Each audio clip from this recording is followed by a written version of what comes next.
አዲስ ብለን የጀመርነውን አዲሱን አመት የመጀመሪያው ወር 29 ቀናት አስቆጥሮ ዛሬ መስከረም 29 2018 እንገኛለን።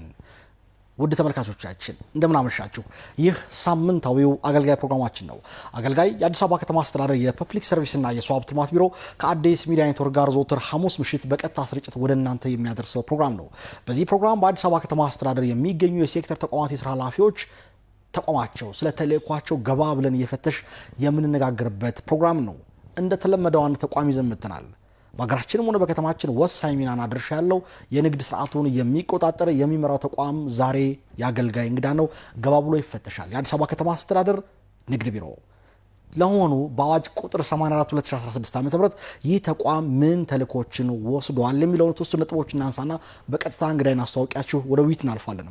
እንግዲህ አንደኛው የንግድና ገበያ ልማት ተወዳዳሪነት በቀጣይነት የሚያረጋግጥ ከተማ አቀፍ ፖሊሲዎችን የመቅረጽ በሚመለከቱ አካል ሲጸድቅ ተግባራዊ የማድረግ የሀገር ውስጥ ባለሀብቶች በከተማ ውስጥ በንግድና ገበያ ልማት ስራ ላይ በሰፊው እንዲሰማሩ የማበረታታት የቴክኒክና የምክር አገልግሎቶችን የመስጠት በከተማ ውስጥ የንግድ ዘርፍና ማህበራት ምክር ቤት እንዲቋቋም የማበረታታት የገበያ ማዕከላትን የማልማት በህግ ሌላ አካል የተሰጠውን እንደተጠበቀው ነው በከተማ ውስጥ መሰረታዊ እቃዎችና አገልግሎቶች ስርጭት የገበያ ህግና ስርዓት መከተሉ የመከታተል ለገበያ የሚቀርቡ ምርቶች አገልግሎት ጥራትና ደረጃቸው የጠበቁ መሆናቸውን የማረጋገጥ ጊዜ ያለፈባቸው ምርቶች ከሚመለከታቸው አካል ጋር በመሆን እንዲወገዱ የማድረግ የፍጆታ ምርቶችን የአገልግሎት ዘመንና የተዘጋጁባቸው ንጥረ ነገሮች ይዘት ሸማቹ ማወቅ በሚችልበት ሁኔታ የመከታተል በገበያ ውስጥ በቂ አቅርቦት መኖሩና ግዥና ሽያጭ በተረጋጋ ሁኔታ እየተከናወነ ስለመሆኑ የመከታተል ስልጣን ሰጥቷል። የገበያ ዋጋ መረጃ የመሰብሰብ የመተንተን የማቀነባበርም ተልእኮ አለው። ለገበያ አገልግሎት እንዲውሉ የተዘጋጁ ቦታዎችን የመቆጣጠር የማስተዳደርም የዚህ ተቋም ተልእኮ ነው። ኢመደበኛ ንግድ ወይ ወደ መደበኛ ስርዓት የሚገባበትን ስርዓትም ይቀርጻል። ወደ 15 የሚጠጉ ተልእኮችን ይዞ የተቋቋመው የአዲስ አበባ ከተማ አስተዳደር ንግድ ቢሮ ዛሬ ከኛ ጋር ቆይታ ያደርጋል። የተቋሙ ኃላፊ ደግሞ ወይዘሮ ሀቢባ ስራጅ ምሽቱን ከኛ ጋር ሊያሳልፉ ጥሪያችንን አክብረው እዚህ ተገኝተዋል። ስለተገኙ ከልብ ነው የምናመሰግን። እንዴት አመሹ ወይዘሮ ሀቢባ? እንደምን አመሻችሁ። እኔም ስለጋበዛችሁን ከልብ አመሰግናለሁ። እንግዲህ ንግድና አጠቃላይ ሀገርና ንግድ የሰው ልጅና ንግድ የተሳሰረበት ነው። ከህይወት ጋር ትልቅ መስተጋብራዊ ግንኙነት ያለው ተቋም እንደመሆኑ መጠን ዛሬ ከተማችን ቁልፍ ተቋም ነው የምናነጋግረው። እንግዲህ እንደ መነሻ እንደ ጨዋታችን ቀለል አድርገን እንጀምረው። የኑሮ ውድነትን ለማረጋጋት ገበያውን አጠቃላይ ምርት አቅርቦቱ ስርዓት እንዲይዝና ሸማቹ በተመጣጣኝ ዋጋ ምርቶችን እንዲያገኝ በከተማ አስተዳደሩ ይህን የማቅረብ ተልእኮ ስላለባችሁ ሰፋፊ ስራዎች ሲሰሩ ነበር። አጠቃላይ በከተማ ውስጥ ያለው የኢኮኖሚ ስርዓት የተረጋጋ እንዲሆን በተለይ በምርት አቅርቦትና ሽያጭ ላይ የሚታየውን ጉድለቶችን እንዲስተካከል ከማድረግ አንጻር የተወሰዱ እርምጃዎች ምን ውጤት አስገኙ? ምንስ እያከናወናችሁ ነበር በዚህ በኩል? እሺ፣ እኔም አመሰግናለሁ። ከዛ በፊት ለተመልካቾቻችን ወይንም ለአድማጮቻችን እንዲመች ንግድ ሴክተሩ ምንድነው ትኩረት መስኩ ምን ላይ ትኩረት አድርጎ ነው እንደ ከተማ አገልግሎት የሚሰጠው የሚለውን ላንሳና ወደ ስልጣንና ተግባር ወደ ጠየካቸው ጥያቄ ቢመጣ ይቀላል ብዬ ነው። መልካም። ቅድም ስታነሳ እንደነበረ ወደ 15 ስልጣንና ተግባር ነው አዋጅ 84/2016 የተሰጠን። ከዛ ውስጥ ደግሞ 3 ትኩረት መስኮች አሉ። አንዱ ወደ 500,000 የሚጠጋውን ነጋዴን አገልግሎት እንሰጣለን። ወደ 16 አገልግሎቶች ወደ 19 አገልግሎቶችን ለነጋዴው እንሰጣለን። ሰርቪስ ሰጪ ነው። ሁለተኛ አቅርቦትና ፍላጎቱ እንዲመጣጠንና የግብይት ስርዓቱ የተረጋጋ እንዲሆን አቅርቦት ላይ እንሰራለን። በሶስተኛ ደረጃ ደግሞ ትኩረት መስካችን የንግድ ስርዓቱን ጠብቆ የንግድ ህጎቹ ተግባራዊ እንዲሆኑ የቁጥጥር ስራ ነው የምንሰራው። እነዚህ 3ቱ ትኩረት መስኮች ላይ ነው እንግዲህ ትኩረት አድርገን የምንሰራው። ይሄ ከሆነ በኋላ የግብይት ስርዓቱን ለማረጋጋት አሁን አንተ ወደ አነሳው በመጣ ከተማችን ላይ እንግዲህ ከለውጡ በኋላ አንዱ የተገመገመው ከንግድ ስርዓቱ ስብራቶቻችን የንግድ መሰረተ ልማት ነው። ይሄንን ስብራት ለመጠገን ከተማ አስተዳደሩ ኃላፊነቱ ወስዶ ነው ሲሰራ የቆየው። አንዱ የግብይት ስርዓታችንን ማቀላጠፍ የሚችለው ገበያ ማረጋጋት የሚችለው የግብይት ስርዓቱ መሰረተ ልማቱ ሲስፋፋ ነው የሚል ነው። ከለውጡ በኋላ የገበያ መሰረተ ልማት ላይ ትኩረት ተደርጎ በጣም ተሰርቷል። ከዚህ ውስጥ ለአብነት ማንሳት የምንችለው የግብርና ምርት መስጫ ማዕከላት 5ቱ የአዲስ አበባ መግቢያ በሮች ላይ ሰፋፊ የሆኑ ተሰርቷል። ኢን ቢሊየንስ ወደ 10 ቢሊየን ገደማ ወጥቶበት 5ቱ ቁጥራቸውን በርከት እንዲል አድርጋችሁን የሰራችሁበት ነገር ግን የሚነሳ ቅሬታ አለ። ወይዘሮ ሀይባርሶ እንደሚያውቁት በተጋጋሚ አንደኛው መደበኛው የገበያ ጋር ብዙ ልዩነት የለውም፣ የምርት ጥራት ችግር አለ የሚል ሀሳብ ይነሳልና ይሄ ጥያቄ የተፈታ አይመስለኝም። አሁንም የእሁድና የቅዳሜ ገበያዎች ላይ ስንሄድ አብዛኛው ምርቶች ላይ ከጥራትና የሚፈልገው ምርት አቅርቦት ጋር አንፃር የታዩ ያሉ ጉለቶች አሉ። እንደው እንዲያብራሩልኝ የሚፈልገው የቅዳሜና የእሁድ ገበያ ተብሎ በአጠቃላይ የጀመራችሁ ተግባር በተለይ የዋጋ ከመረጋጋት አንፃር ምን እድል ይዞ መጥቶ ነበረ? በሌላ መልኩ የሚነሱ ቅሬታዎችስ እንዴት እየተፈቱ ነው? አሁን ያላችሁበት ደረጃ ምን ይመስላል ቢሆን ቢያነሱልኝ። በጣም ጥሩ ጥያቄ ነው።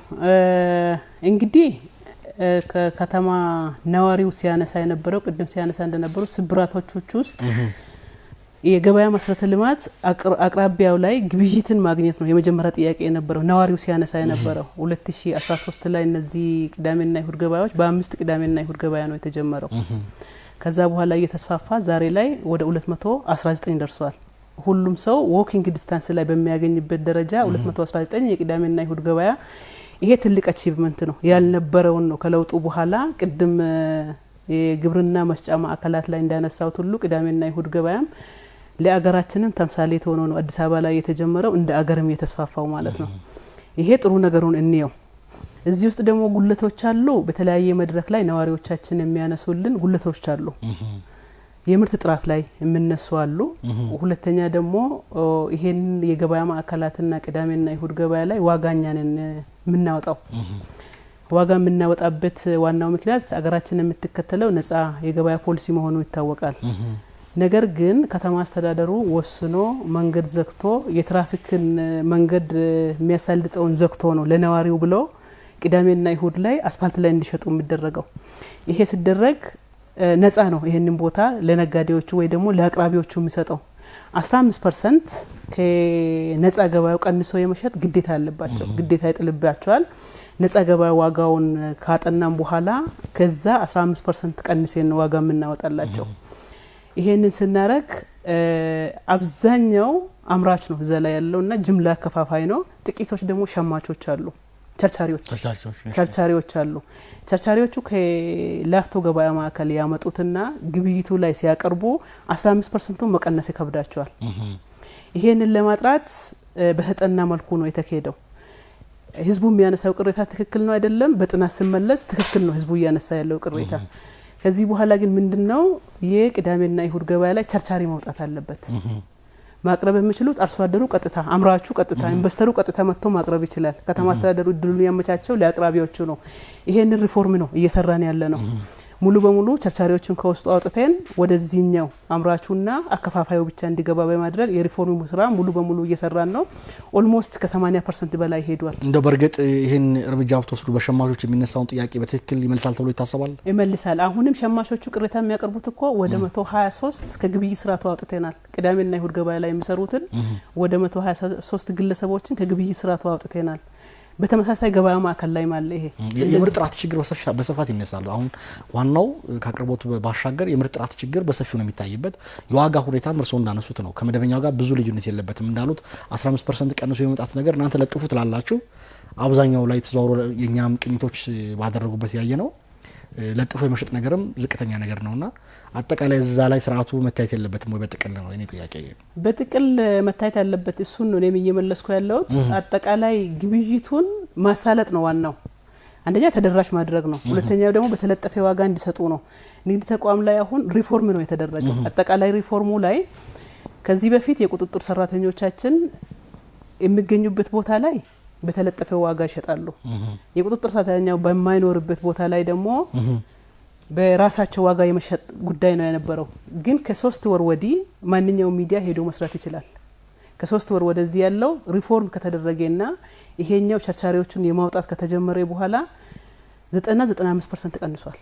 ይሄንን እርግጠኛውን የመናገር ይችላል። ያው ከምርት አንፃር አሁንም እኔ አንዳንድ ቦታዎች ጥራቱ ላይ ችግሮች እንዳሉ አሁንም አሉ የሚለዋል ላይ እሱ መሻሻል አለበት የሚለውን የተመልካቾቻችንን ኮሜንት እንቀበልና እያሻሻልን ነው እኛም ያለነው። መልካም። ቀደም ብላ ያነሱት ነጥብ ላንሳ። በተለይ የገበያ የኑሮ ውድነት ለማረጋጋት እና የገበያ ሰንሰለቱን ለማሳጠር በአምስቱ የመግቢያ በሮች ላይም የገበያ ማዕከላት መገንባታቸውን አንስተዋልና የገበያ ሰንሰለቱን ማሳጠር ተችሏል ወይ? በርግጥ ይሄን የሰራችኋቸው ተልእኮች የገበያ ሰንሰለቱ የእሴት ሰንሰለቱን በሚገባ አዲስ አበባ ላይ አጥሯል ማለት ይቻላል? አሁንም የሚገቡ ምርቶች ያለፉበት ያለው መንገድ አጥሯል? ይሄን እንዲያነሱልኝ ስለፈለኩ ነው።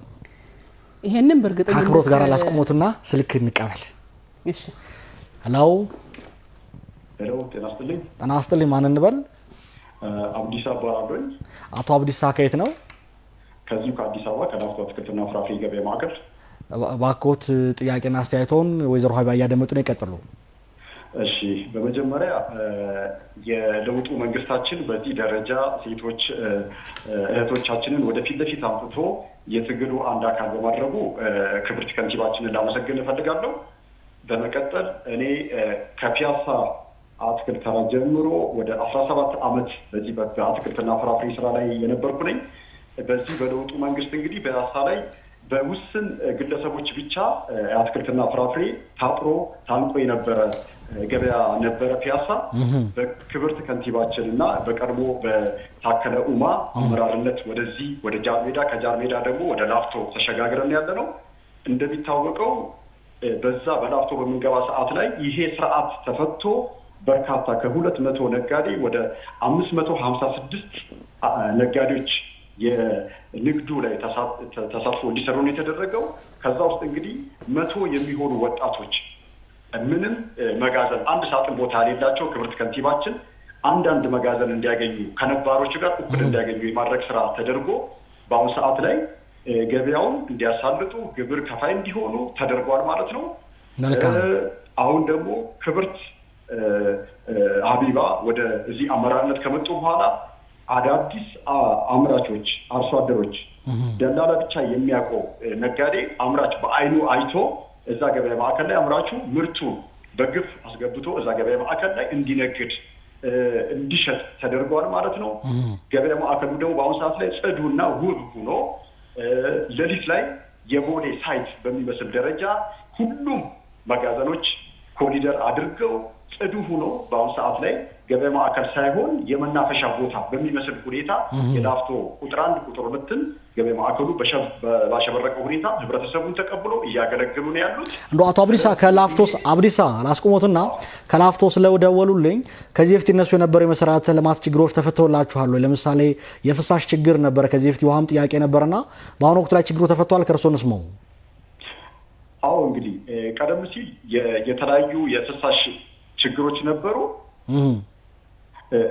እነዛ ችግሮች ኦልሞስት ከላፍቶ ቁጥር 2 ጋር የተያዘ ፍሳሾች ነበሩ። እነሱ በአሁኑ ሰዓት ላይ አዲስ የተዋቀረው የነጋዴና ከአምራች የተዋቀረው አካል ከንግድ ቢሮ ጋር በመሆን እነዛ ፍሳሾች ወደ ላፍቶ ቁጥር 2 እንዲፈሱ ተደርጎ በአሁኑ ሰዓት ላይ እነዛ ፍሳሾች ተስተካክለዋል። ቆሻሾች፣ እነዚህ የተረፈ ምርቶች 4 መኪና በቀን ገብቶ በስሊፐር መግባት የሚቻልበት ደረጃ በፊት በሌላ ጫማ 2-3 ጫማ ይዘን ነው የምንገባ የነበረው። በአሁኑ ሰዓት ላይ በስሊፐር ለራሱ ተገብቶ የሚነገድበት ደረጃ ደርሷል። መልካም አቶ አብዲሳ ካለን ሰዓት አንጻር ጥያቄ ወደ ያተኩርና እናጠናቅ። እሺ ይቀጥሉ። ጥያቄ ካሉት ጥያቄ ኦልሞስት እንግዲህ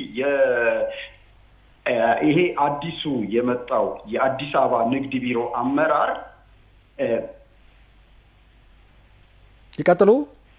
እሺ አመሰግናለሁ። እኔ የአዲስ አበባ ንግድ ቢሮ በአሁኑ ሰዓት ላይ በትኩረት አዳዲስ የገበያ ማዕከላቶችን በማስፋፋት እየሰራ ያለው ስራ በእጅጉ ሊበረታታና ሊደገፍ የሚገባ ነው ብዬ ነው ማምነው። ይሄ ደግሞ በተጨባጭ ለውጥ እየመጣ ነው ያለው። ሌት ተቀን አመራሮቹ እያንዳንዱ የሽንኩርት፣ የቲማቲም፣ የድንች ዋጋ ህብረተሰቡ ላይ ጫና እንዳይፈጠር ሌት ተቀን ገብተው እንዲረክስ ለህብረተሰቡ በቅናሽ ህብረተሰቡ እንዲበላ በማድረግ በአሁኑ ሰዓት ላይ ሽንኩርት ከ35 ብር እስከ 50 ብር እየተሸጠ ነው ያለው። ይሄ የመጣው አመራሩ ሌሊት ገብቶ አምራቹ በግፍ እንዲያስገባ ያደረገው ትልቅ ስራ ነውና ይሄ የአዲስ አበባ ህዝብ ይሄን በደንብ ሊያቀና ሊገነዘብ ይገባል የሚል እንትን ያለኝና በዚህ ደረጃ ህብረተሰቡ በደንብ በንቃት ይሄንን አመራር በመያዝ በመንከባከብ በመደገፍ አብሮ ሊቆም ይገባል የሚል ሀሳብ ነው ያለኝ። ስለደወልክ ከልብ ነው የምናመሰግነው አቶ አብዲሳ። መልካም ምሽት እንዲሆን እመኛለሁ። አስተያየት ብቻ ነው ዙር ሀይባ ቀደም ብዬ ወደ አነሳሁት እንግዲህ የእሴት ሰንሰለቱን ማሳጠር ትችላሉ የሚል ጥያቄ ያነሳው ነበር። ከዚህ በፊት እንግዲህ የነበረው መላው ገበያ ማዕከሉ ላይ በርካታ ቁጥር አምራች ነው አሁን ያለ። ላፍቶ ቁጥር አንድ ብቻ ወደ 558 ነጋዴ አለ። አቃቂ እንደዛው ወደ 200 በላይ ነጋዴ ነው ያለ። ነጋዴ ስንል አምራቾች ናቸው ያሉት። ኮልፌ ላይ እንደዛ ነው፣ ለሚኩራ ላይ እንደዛ ነው። አሁን ደግሞ ላፍቶ ቁጥር 2 ላይ ከዚህ በፊት የነበረው አምራቹ ምርቱን ይዞ ወደ መርካቶ ይመጣል። ደላላዎች የሚጥሉበት ኮሚሽን አለ። ኮሚሽኖቹ ለደላላ ከከፈሉ በኋላ ነው ቀጥታ ገዢና ሻጩ የሚገናኘው። አሁን ይሄ 100% ቀርቷል ብለን አፋችን ሞልተን መናገር እንችላለን። የትኛውም አምስቱም ገበያ ማዕከላቱ ላይ ስትሄድ ቀጥታ ነው አምራቹ ይዞ የመጣው ጅምላ ከፋፋውን ይዞ የመጣው ሱቅ ውስጥ ካስገባ በኋላ ነው ለራሱ ለነጋዴ ወይ ደግሞ ለተጠቃሚው መሸጥ የሚችለው እንጂ ከዚህ በፊት ለኮሚሽን ሲከፈል የነበረው ደላላ ሲበላ የነበረውን መቁረጥ ተችሏል። እሴት ሰንሰለቱ አጥሯል ማለት ነው። ገዢና ሻጩ በቀጥታ ማገናኘት የተቻለበት ማዕከል ነው። መልካም። ይሄ ደግሞ ሙሉ በሙሉ ያልተሻገር ነው። ገና በኋላ እመጣበታለሁ የቁም እንስሳቱ ላይ እኔ ማነሳለው ጥያቄዎች አሉ። ወደ ቁም እንስሳት እንሄዳለን። በተለይ ከዚህ ከአገልግሎት አሰጣጥ ጋር በተያያዘ እንደሚያስታውሱት ባሳለፍነው አመት ላይ 339 ሀሰተኛ አካውንቶች ተከፍተው ተጨማሪ ዩዘርኔም በመጠቀም ትክክለኛ ያልሆነ መስተንግዶ እየተሰጠ ነው በሚል ማጣራት ካደረገ በኋላ ቢሮው እርሱም ገና ግሮት እንደረገጠ ያን ቢሮ ላይ የመጀመሪያ ስራው ይሄ ይመስለኛልና እርምጃ መውሰድ ተገልጾ ነበር ወቅቱ። ከዛም የቀጠለው ነገር ምንድነው? በወረዳና በክፍለ ከተማ በኦንላይን የሰጡ የነበሩ አገልግሎቶች ለምሳሌ የአዲስ ንግድ ፍቃድ ምዝገባ፣ ንግድ ፍቃድ እድሳት፣ የንግድ ስም ምዝገባ ማጣራትን ጨምሮ 16 የሚደርሱ ዝርዝር ተግባራትን ለብልሹ አሰራር የተጋለጡ ናቸው፣ በማዕከል ደረጃ መከናወን አለባቸው በሚል ወደ ማዕከል እንዲሰበሰቡ ተደርገዋል። ያንን ማድረጋችሁ በተለይ የአገልግሎት አሰጣጡን ምን ያህል ማሻሻል ይችላል? በእርግጥ እንዳላችሁት ክፍለ ከተማና ወረዳ ላይ የታየው ብልሹት አስቀርቷል አሁን ያለው አሰራር? ይሄንን ያደረግንበት ብልሽቱን አስቀርቷል። ይሄንን በዳታ በማስረጃ ማቅረብ ይችላልው። ይቀጥሉ። 2016 ከሐምሌ ጀምሮ ከገባን በኋላ ይሄን ሲስተም ከመቀበላችን በፊት ኦዲት ማስደረግ ነው የመጀመሪያ ስራ የሰራ ነው። ሲስተም ኦዲቱን የሚያደርገው አዲስ አበባ ቴክኖሎጂ ሳይንስና ቴክኖሎጂ ቢሮ ነው። ራሱን ችሎ ያለው ተቋም ስለሆነ ኢንዲፔንደንት የሆነ ተቋም ነው። መጥቶ ኦዲት እንዲያደርግ ነው ኢንቫይት ያደርግ ነው። የዛን ጊዜ የነበሩ ብልሽቶች በጣም ሰፋ ያሉ ናቸው። ንግድ ፍቃድ ንግድ ቢሮ በማይቆጣጠርበት መልኩ ካፌ ውስጥ ቁጭ ብሎ ዩዘር አካውንት ከፍቶ የሚሰጥበት ደረጃ ላይ ነበር። እኛም ማናቃቸው ቅድም አንተ ስታነሳቸው የነበረ አሃዞች ከ300 በላይ አካውንቶች አሉ። ዩዘር አካውንቶች እነዚህ ዩዘር አካውንቶች ክሬት ይደረጋሉ። አንዱ ሌላ ክልል ላይም ሆኖ ንግድ ፍቃድ ይሰጣል፣ እዚህም ካፌ ላይ ሆኖ ይሰጣል። እኛ ቁጥጥር ይጀል ነበር። በዚህ ደግሞ አገልግሎቱን ያለ አግባብ ያላገኙት በአንድ አመት ውስጥ ከ800 ሰዎች በላይ ነበሩ። የኛ ሰራተኞች ደግሞ እዚህ ውስጥ ተሳትፎ የነበራቸው ወደ 36 ሰራተኞች ነበሩ። ወደ 136 ሰራተኞች ነበሩ። ይሄንን ኦዲት ከተደረገ በኋላ የኦዲት ፋይንዲንጎቹ ከመጡ በኋላ ምንድነው ማድረግ የምንችለው የሚለውን ቁጭ ብለን እንደ ማኔጅመንት ተነጋግረን ይሄ አገልግሎት ወረዳ ላይም ሰጠ፣ ክፍለ ከተማ ላይም ሰጠ፣ ቢሮ ላይም ሰጠ፣ ኦንላይን ነው የሚሰጠው። አንድ ሰራተኛ በቀን የሚሰራው ስንት ነው የሚለው ነው ካልኩሌት ያደረግነው። ወደ 1200 ነው በዚህን ጊዜ ሲሰራ የነበረው ሰራተኛ። በቀን ስታየው 2 ፋይል ማይደርሰው 2 ሰውንም አገልግሎት ሰጥተው አይውልም። ስለዚህ 8 ሰዓት የሚባለው ነገር መስራት አይችልም ማለት ነው ይሄ ሰው። በሌላ በኩል ደግሞ ለሙስና የተጋለጠ ነው፣ ክፍት ነው ሲስተሙ። ይሄንን በሁለት መልኩ ለመቅረፍ አንደኛ አደረጋገጥ ጥናትን ከእንደገና ማድረግና ለስራው ቢያንስ 8 ሰዓት ሊያሰራ የሚችለውን አንድ ሰራተኛ አደረጋገጥ ጥናቱን ሰብሰብ ማድረግ ነው። 1200 ሰጠ ነበረውን አሁን 50 ነው መዋቅሩ። እስካሁን እየሰሩ ያሉት 42 ልጆች ናቸው። በ50 ነው ጠበብ ያደረግነው። ሁለተኛ ደግሞ ሲስተም ላይ የነበረውን ክፍተት ከንግድ ሚኒስቴር ጋር በመነጋገር አክሰሶችን መከልከል። እኛ ዩዘር አካውንቱ ለኤኬሌ ይከፈትልን ብለን ካልጻፍ ነው እነሱም እንዳይከፍቱ በማድረግ ሲስተሞችን ሰብሰብ ባረግ ነው። ይሄንን ተመሳሳይ ጊዜ 2017 ላይ ደግሞ ባለፈው ኦዲት አስደረግ ነው። ያንኑ ተቋም አዲስ አበባ ሳይንስና ቴክኖሎጂ 3 ሰው ላይ ነው ፋይንዲንግ የመጣ።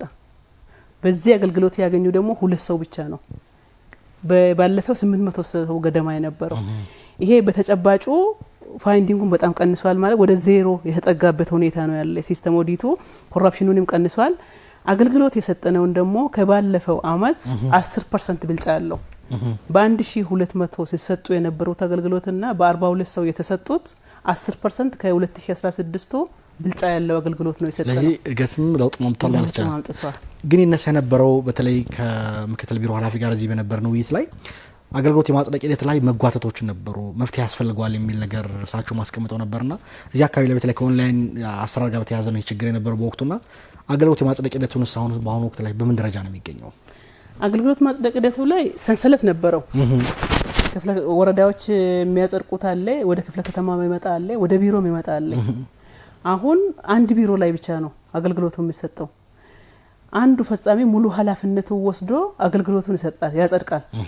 ከሱ በላይ የሆኑና ባክ ኦፊስ ላይ መሰራት ያለባቸው ደግሞ እዛው ቡድን መሪ ያለ እዛው ዳይሬክተር አለ ምንም ምልልስ አያስፈልገው ማለት ነው በኦንላይን ይገናኛሉ ችግሮቻቸውን እዛው ሶልቭ ያደርጋሉ ተገልጋዮች እዛው እንዲገለገል ያደርጋልና ሰንሰለቱን ይማሳጥሯል አሁን ስለዚህ ችግሩ ተፈቷል ብሎ ችግሩ ተፈቷል በንግድ ምዝገባና ፍቃድ ላይ ማንኛውንም ተገልጋይ ቢጠይቀው ከሲስተም ዲሊያንስ ውጪ ያለውን እርካታውን ያነሳል ይሄንን በጣም እርግጠኛ ነኝ መልካም ከክሮስ ጋር ወደ ስልክ እንሂድ እሺ ሄሎ ተናስተልኝ አብሮስተለ ማን እንበል ከየት ነው እዚህ ኮርፌ ቀራኒዮ ክፍለ ከተማ አስተዋውቁን ራስዎትን አህመድ ይባላለሁ ጥያቄዎት ምንድነው ይቀጥሉ ጥያቄው አሁን እየሰማው ነበረ ተሻሽሏል ገበያው እንደዚህ ነው የሚል ነው አስተዋውቂያለሁ እኮ ይቀጥሉ ባኮትን አቶ አህመድ የሰሙኝ ነው አዎ ጥያቄዎትን ይቀጥሉ እሺ አሁን እየሰማው ነበር ፕሮግራማችሁን ሽንኩርት 30 ብር ነው ምናምን ያሉ ሽንኩርት 30 ብር ነው ምናምን ያላችሁ ነበር ከማዕከል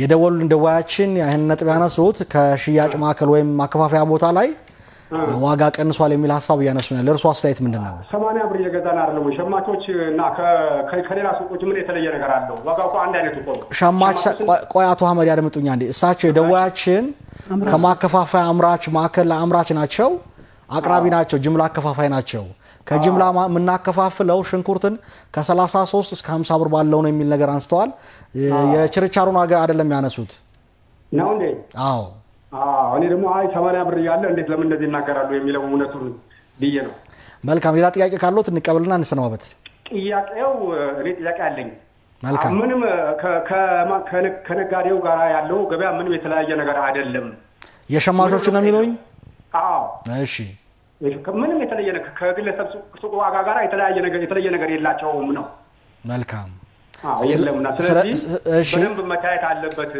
ማየት አለባቸው ዋጋ ይለጥፋሉ እነሱ ዞር ሲሉ ሌላ ዋጋ ይለጥፋሉ መልካም ስለደወሉ ከልብ ነው እናመሰግን ወይዘሮ ሀይባ ምላሽ ይሰጡበታል ይከታተሉን እሺ ወደ እርሶ መለሳል ወደ ጉዳዮች ዲና የእሳቸውን ጥያቄ እናነሳዋለን ቀደም ብለንም አይተናል በነገራችን ላይ በተለይ ከሐምሌ 15 ጀምሮ ንግድ ፍቃድ ማደስ ጋር በተያያዘ ከገቢዎች ጋር ቢሮ ጋር መነባባ ለመፈጠሩ ምክንያት በርካታ ደንበኞቻችሁ መጉላላት ላይ እንደሆኑ እየገለጹ ነው የሚገኙት ይሄ ነገር በደንብ እንዲያስረዱኝ ይፈልጋለሁ ምንድነው የተፈጠረው ችግር ከሐምሌ 15 ጀምሮ ንግድ ፍቃድ ማደስ ያልተቻለው ምንድነው በገቢዎችና በእናንተ መካከል እየተፈጠረ ያለው ችግርም ካለ ችግር ክፍተቶች ወይም ያለማነባቡ ምክንያቱ ምንድነው ያስረዱን እሺ ከገቢዎች ጋር ምንም የተፈጠረ ነገር የለም ገቢዎች ጋር የቅንጅት ተሰራራ አለን የጋላ ፕላትፎርም አለን አብረን ነው የምንሰራው አንድ ተቋምም ነው የምንሰራው ሆነት ለመናገር ምንም ሁለቱም የመንግስት ተቋም እንደመሆኑ ወጣ ተቋማቶቹ መካከል ያለው ልዩነት አይደለም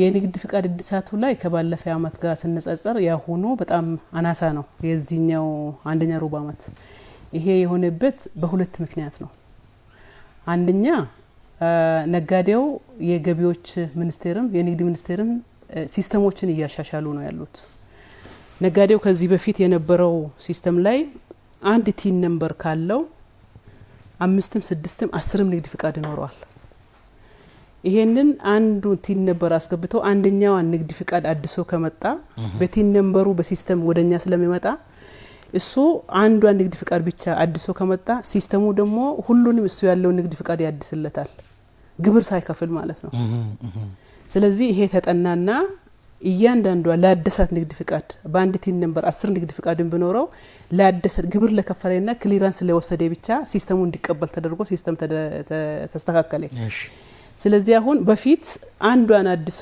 5-6ቱን እዛ ስር የሚያድሱ ሰዎች ታያዙ ማለት ነው ምክንያቱም ግብር መክፈል ስላለባቸው በሁለተኛ ደረጃ ደግሞ ገቢዎች ቢሮ ጋር ሄዶ በቅንነት በታማኝነት ወደ 480,000 በዚህ ሩብ አመት ነጋዴዎች ግብራቸውን ከፍለዋል ይሄንን ግብራቸውን ከከፈሉ በኋላ ክሊራንስ ከገቢው ካልወሰዱ የኛ ሲስተም አይቀበልም ክሊራንስን ሲያይ ነው ኢሚዲየትሊ ንግድ ፍቃዳቸውን የሚያድስላቸው ያ ኦንላይን ስለሚያድሱ ክሊራንስ ሄዶ ለመቀበል ደግሞ ፋይዳ መታወቂያ ያስፈልጋል ፋይዳ መታወቂያዎች የሌላቸው ነጋዴዎች ወደ 400,000 ገደማ ግብራቸውን ከፍለው ክሊራንስ መውሰድ አልቻሉም ስለዚህ በዚህ መድረክም አጋጣሚውን ተጠቅመው ለነጋዴዎቻችን መልእክት ማስተላለፍ የሚፈልገው የፋይዳ መታወቂያ ወደ ዲጂታላይዜሽን ነው አገራችን እየሄደ ያለችው ንግድ ስርዓቱን የማዘመን ስራ ነው እያሰራን ያለ ነው ሁሌም በማኑዋል መጠቀም አንችልም ከዲጂታል ስርዓታችን ጋር የሚጣጣመው ንግድ ስርዓት ለመገንባት ደግሞ ፋይዳ መታወቂያ በጣም ወሳኝ ነው ስለዚህ 400,000 ገደማ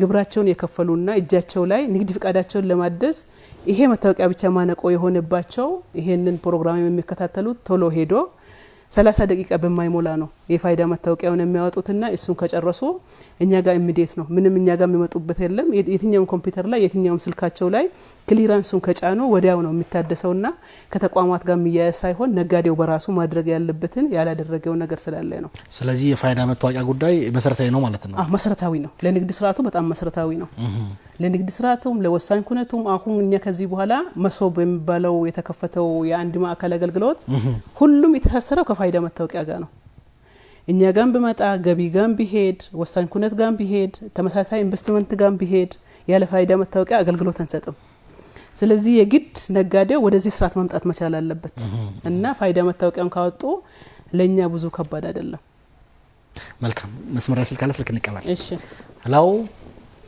ከናይጥልኝ አናስተለን ማን በልከይት ነው መንበር ዳኜ ነው የምባለው ከለኒ ኮራ ነው አቶ መንበር የቀጥሉ ጥያቄዎትን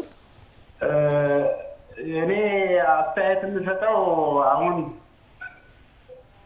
የንግድ ቢሮ ኃላፊ በሰጡት አስተያየት ላይ ነው መልካም እንግዲህ ቅድም እንደተባለው በንግድ ተቋሙ ላይ ጥሩ ለውጦች አሉ አሁን የንግድ ፍቃድ ልናወጣ ስንሄድ ቀደም ሲል የነበረው ረፋ ኃይል ይዞ መሯሯጥ ተሻሽሏል አሁን በኢንተርኔት ቤት ሄደን በቀጥታ ሳንጉላላ ንግድ ፍቃድ ያወጣን ነው ይሄ ጥሩ ለውጥ ነው ግን እዚህ ላይ ደግሞ ኔትወርክ መቆራረጥ ያጋጥማልና ይሄ ቢሻሻል ወደፊት ይሄን እንዴት ያዩታል የሚል ነገር ነው ያለኝ መልካም ሌላ እኔ አሁን አትክልት ንግድ ላይ ነው ያለሁት በቅርብ ጊዜ በአንድ ሁለት ባዛር ላይ እንድሳተፍ እድል አግኝቻለሁ ከሸጥነው በላይ ብዙ ሆቴሎች ጋር ብዙ አትክልት ፈላጊዎች ጋር ለመገናኘት እድል አግኝተናል ይሄ በጣም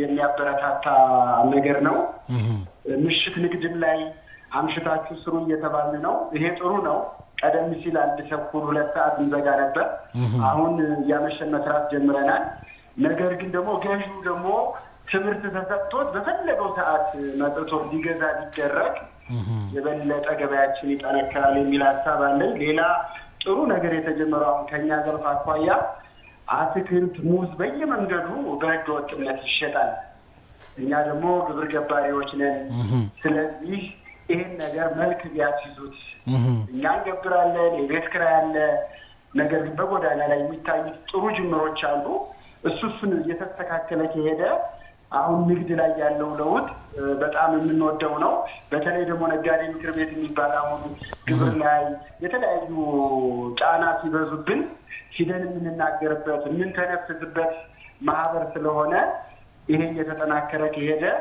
አሁን ቅድም የጠቀሱ ምቋቸው ጉለቶች ከተስተካከሉ ጥሩ ጤናማ ስራ እያገኘን እኛም ጥሩ ገቢ እናገኛለን ብዬ ሀሳብ ለመስጠት ነው። አመሰግናለሁ። ስለደወሉ ከልብ ነው የምናመሰግነው። ይከታተሉን። በሀሳብና አስተያየቶች ላይ ምላሽ ይሰጣል። ሌላ ስልክ መስመር ላይ ስላለ ስልክ እንቀበል በድጋሚ። ሄሎ። አቤት። ጤና ይስጥልኝ። እግዚአብሔር ይመስገን። ይመስገን። ማን እንበል? ደረጀ እባላለሁ። ከየት ነው አቶ ደረጀ? ደረጀ ጋሪ እባላለሁ ከኦሮሚያ ምስራቅ ሸዋ። መልካም። ጥያቄዎት ምንድነው አቶ ደረጀ? ጥያቄ እኔ የአዲስ አበባ ከተማ መስተዳደርና የአዲስ አበባ ከተማ ንግድ ቢሮን ማመስገን ነው የምፈልገው። መልካም። ከዚህ በፊት ምርታችንን ለሰዎች በእምነት እየላከን የሚፈልጉትን ሽጠው በተመቻቸው ዋጋ ነበር የሚከፍሉን። አሁን ግን የለውጡ መንግስት ከመጣ በኋላ በተመቻቸልን የመሸጫ ቦታ ምርታችንን በምንፈልግበት ሰዓት ጭነን አምጥተን ለህብረተሰቡ በቀጥታ እየሸጥን መጠቀም ችለናል እና መንግስት ባመቻቸልን የገበያ እድል ተጠቃሚ ከሆኑ ሰዎች አንዱ ነኝ። እሺ። እና በዚህ አጋጣሚ የአዲስ አበባ ከተማ መስተዳደርንና የንግድ ቢሮ ዋና ኃላፊ ክብርት አቢባን ማመስገን እፈልጋለሁ። መልካም። ጥያቄ ካሉት ይቀጥሉና እንሰናባበት። በቃ ጥያቄ በዚሁ እንዲቀጥሉልን እና የተጀመረው ልማትም በዚሁ እንዲቀጥል የገበያ ማዕከሎች ልማት በዚሁ እንዲቀጥል ለሚኩራም ያለውን የገበያ ማዕከል አቋለው እዛ ነው የጀመርኩት መጀመሪያ። እሺ። በዚህ ሁኔታ በጥሩ ሁኔታ ነው የተሰራው። መብራት፣ ውሃ፣ ሁሉ ነገር የተሟላለት የገበያ ማዕከል ነው እና ደስተኛ ሆነን ምርታችንን እየሸጥን ነው። በዚሁ እንዲቀጥሉልን ነው የምጠይቀው። አመሰግናለሁ። ስለደወሉ ከልብ ነው የምናመሰግነው። ውድ ተመልካቾቻችን በመከታተል ላይ ዳይሬክተራችን መስመር ላይ ስልክ አለ ያለ ነው። ስልክ ልቀበል። ሄሎ። ሄሎ። ጤና ይስጥልኝ። ጤና ይስጥልን። ማን እንበል? ከየት ነው? እንግዳችን ሰላም አለይኩም በልልኝ። እስማኤል እባላለሁ ከጀሙ ለሻለ። ወአለይኩም ሰላም እያሉ ነው። ማን እንበል? ከየት ነው? ከጀሙ ለሻለቃ እስማኤል። እሺ ሻለቃ ይቀጥሉ። ይኸውልህ እኔ የኔ አስተያየት ጀሙ ሁለት ሸማቾች አለ። እሺ። ለስሙ ተከፍቷል። ሄደን ስጠይቅ አንዳንድ ነገሮች እቃዎች ከሱቆች እኩል ነው ዋጋው። ስኳር የሚባል ድሮ በኩፖን ነበረን፣ ኩፖን ወረቀት ነበረን። ስኳር የሚባል የለም። እሺ። እና አሁን ቅዳሜም ገበያ አለ። ደግሞ ቅዳሜ የምንገዛው ገበያ አለ። እሺ። እሱ ሽንኩርት አሁን እኔ ባለፈ አሁን ቅዳሜ ቀን የገዛሁት 100 ብር ነው 1 ኪሎ ስኳር ሽንኩርት። እሺ። እና ይሄን ነገር እስቲ ወደኛም መጥተው ወደ ጀሙ ሁለት ይሄን ነገር ይጎብኙልን፣ አየት ያርጉልን ለማለት ነው። አመሰግናለሁ። እንግዳችንንም አንተንም ከልብ አመሰግናለሁ ስለደወሉ። ለአስተያየትና ምላሾ ከልብ ነው የምናመሰግነው። ይከታተሉን። በመከታተል ላይ የምትገኙት ሳምንታዊ አገልጋይ ፕሮግራም እንደቀጠለ ነው። ከአፍታ ቆይታ በኋላ እንመለሳለን። ውድ ተመልካቾቻችን አብራችሁ ልትቆዩ ጋብዛችኋለሁ።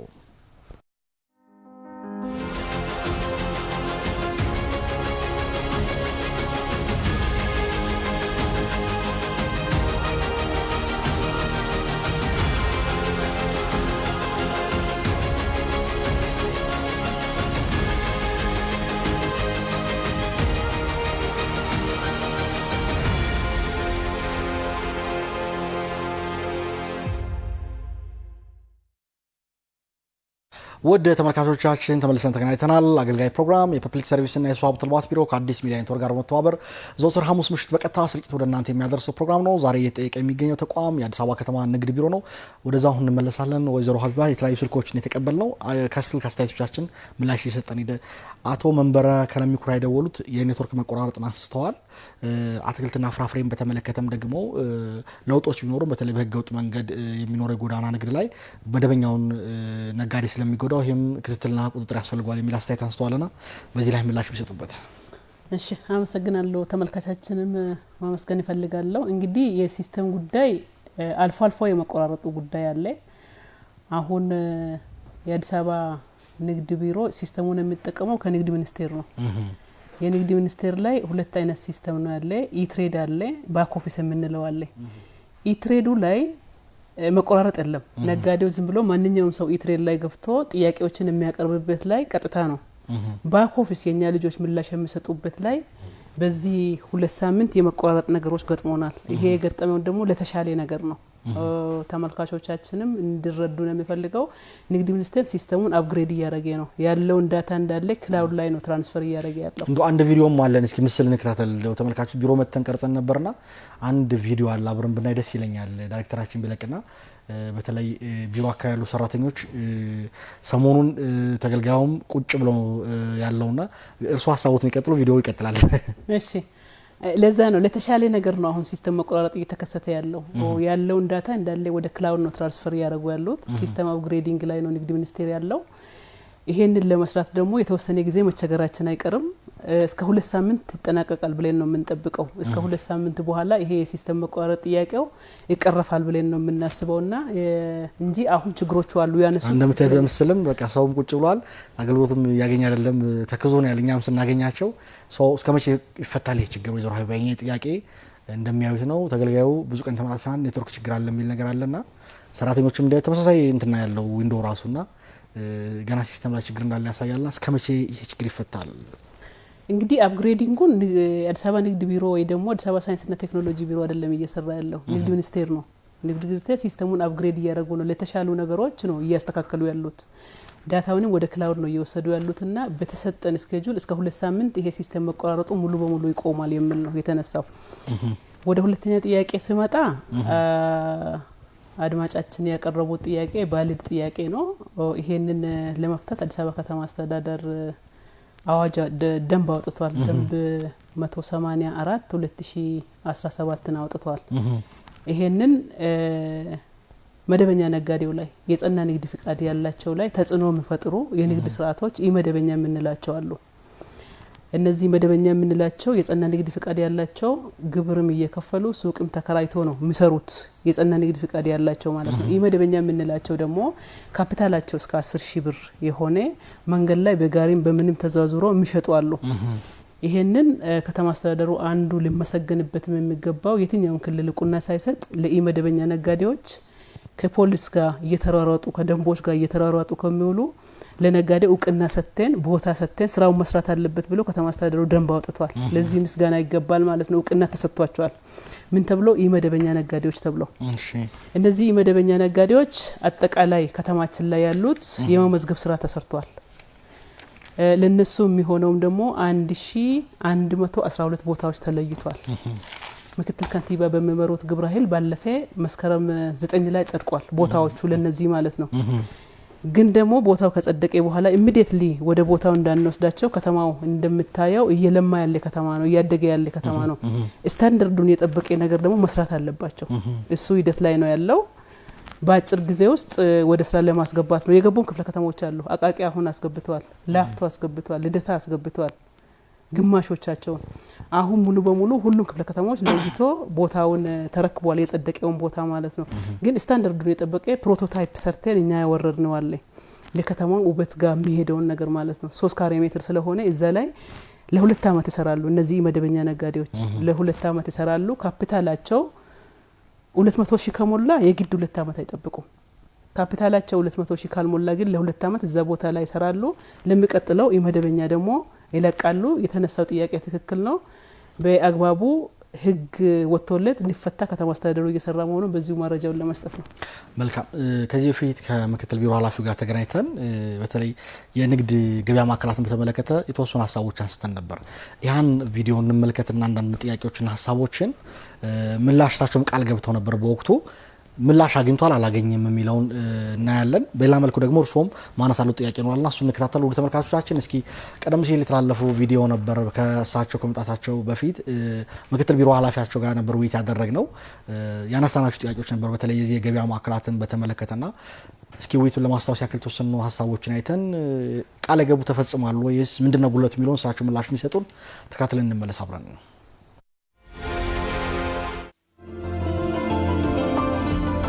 ትልቁ የዚህ ገበያ ማዕከል ችግር የሆነበት ትራንስፖርት ነው። ከአለም ባንክ ብቲ ወደዚህ ትራንስፖርት የለም፣ ታክሲ የለም፣ ባጃጅ የለም። ከአንፎ ብትነሽም እንደዛው ትራንስፖርት የለም። ታክሲም ሆነ ባጃጅም አይገባም። ድንገት እዚህ ባለ መኪና የሆነ ብቻ ነው መጠቀም የሚችለው። ግቢው መሰራቱ እያለ በጣም አሪፍ ነው። ግን ደግሞ መስተካከል ያለበት ነገር እነዚህ ሰዎች ሲገቡ መጀመሪያ በውላቸው መሰረት ካስዋደር ወስታችሁ ቃት ወስታ ትሸጣላችሁ ለቸረችራላችሁ ነበር የተባለው። አሁን ደግሞ አስዋደር የሚባለው ነገር ምንም አንድም ገበሬ እዚህ ጋር ቀመጦ ያቀረበ የለም። ሸማቹ ህብረተሰብ ይመጣል፣ በርግጥ እየመጣም ነው። ነገር ግን ብዙ ችግሮች አሉ። ትራንስፖርት ችግር እዚህ ጋር ስትመጡ አይታችኋል። በፊት ለፊት መንገድ ተጀምሮ ተቋርጧል። ባጃጅ የለም፣ ታክሲ የለም፣ መንገዱ ተስተካከለ አይደለም። በዚህ ምክንያት ህዝቡ መጥቶ ይጠይቅና ሸማቹ መጥቶ ይጠይቅና ዋጋው ጥሩ መሆኑን ተስማምቶ፣ ነገር ግን ትራንስፖርት የለም። በዚህ ምክንያት የተነሳ ለወጪ እንዳረጋለን ብለው ተመልሶ ዋጋውን አይቶ ይሄዳል ሳይገዛ።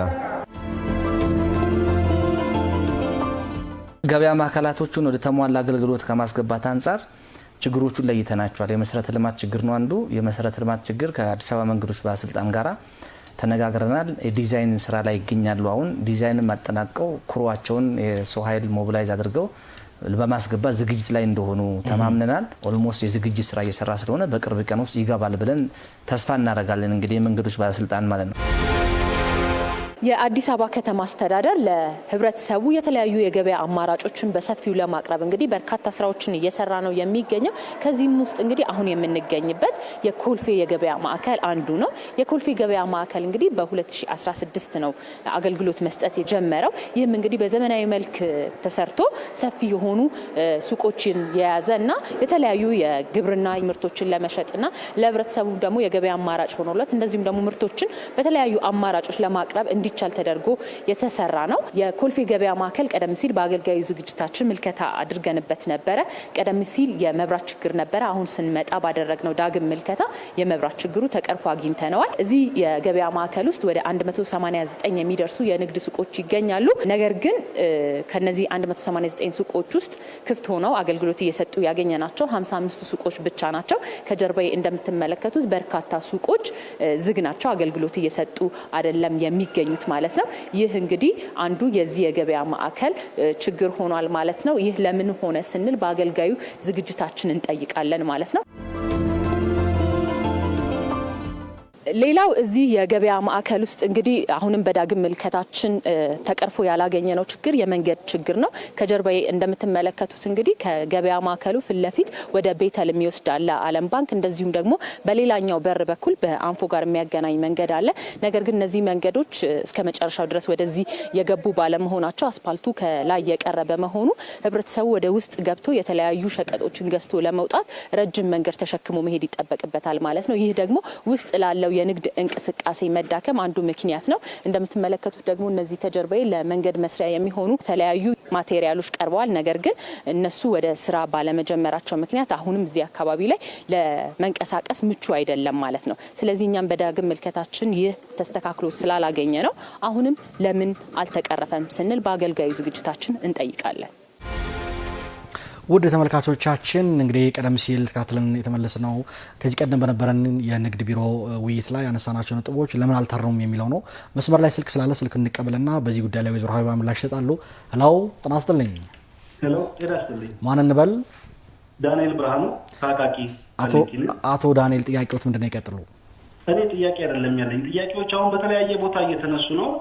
አንድ መባል ያለበትን ነገር ማለት ስለምፈልግ ነው። መልካም ማመስገን በጣም ማመስገን አስፈላጊ ነው። እነዚህ የቢሮ ኃላፊዎችን ወይዘሮ ሀቢባን ቀጥሎ ያሉትን የቢሮ ምክትል ኃላፊ አቶ ፍስሐ እንዲሁም ሌሎቹንም በአጠቃላይ በእውነት ነው ነገር አንድ ጊዜ ክቡር ጠቅላይ ሚኒስትር ሲናገሩ አንድ ነገር አሉ። ስራ ኃላፊዎች ሲናገሩ እጃችሁንም ልባችሁንም ንጹህ አድርጋችሁ ስሩ አሉ። በእውነት እጅም ልብም ንጹህ ሆኖ የሚሰራበት ቢሮ ካስፈለገ አዲስ አበባ ንግድ ቢሮ እኔ ምስክር ነኝ።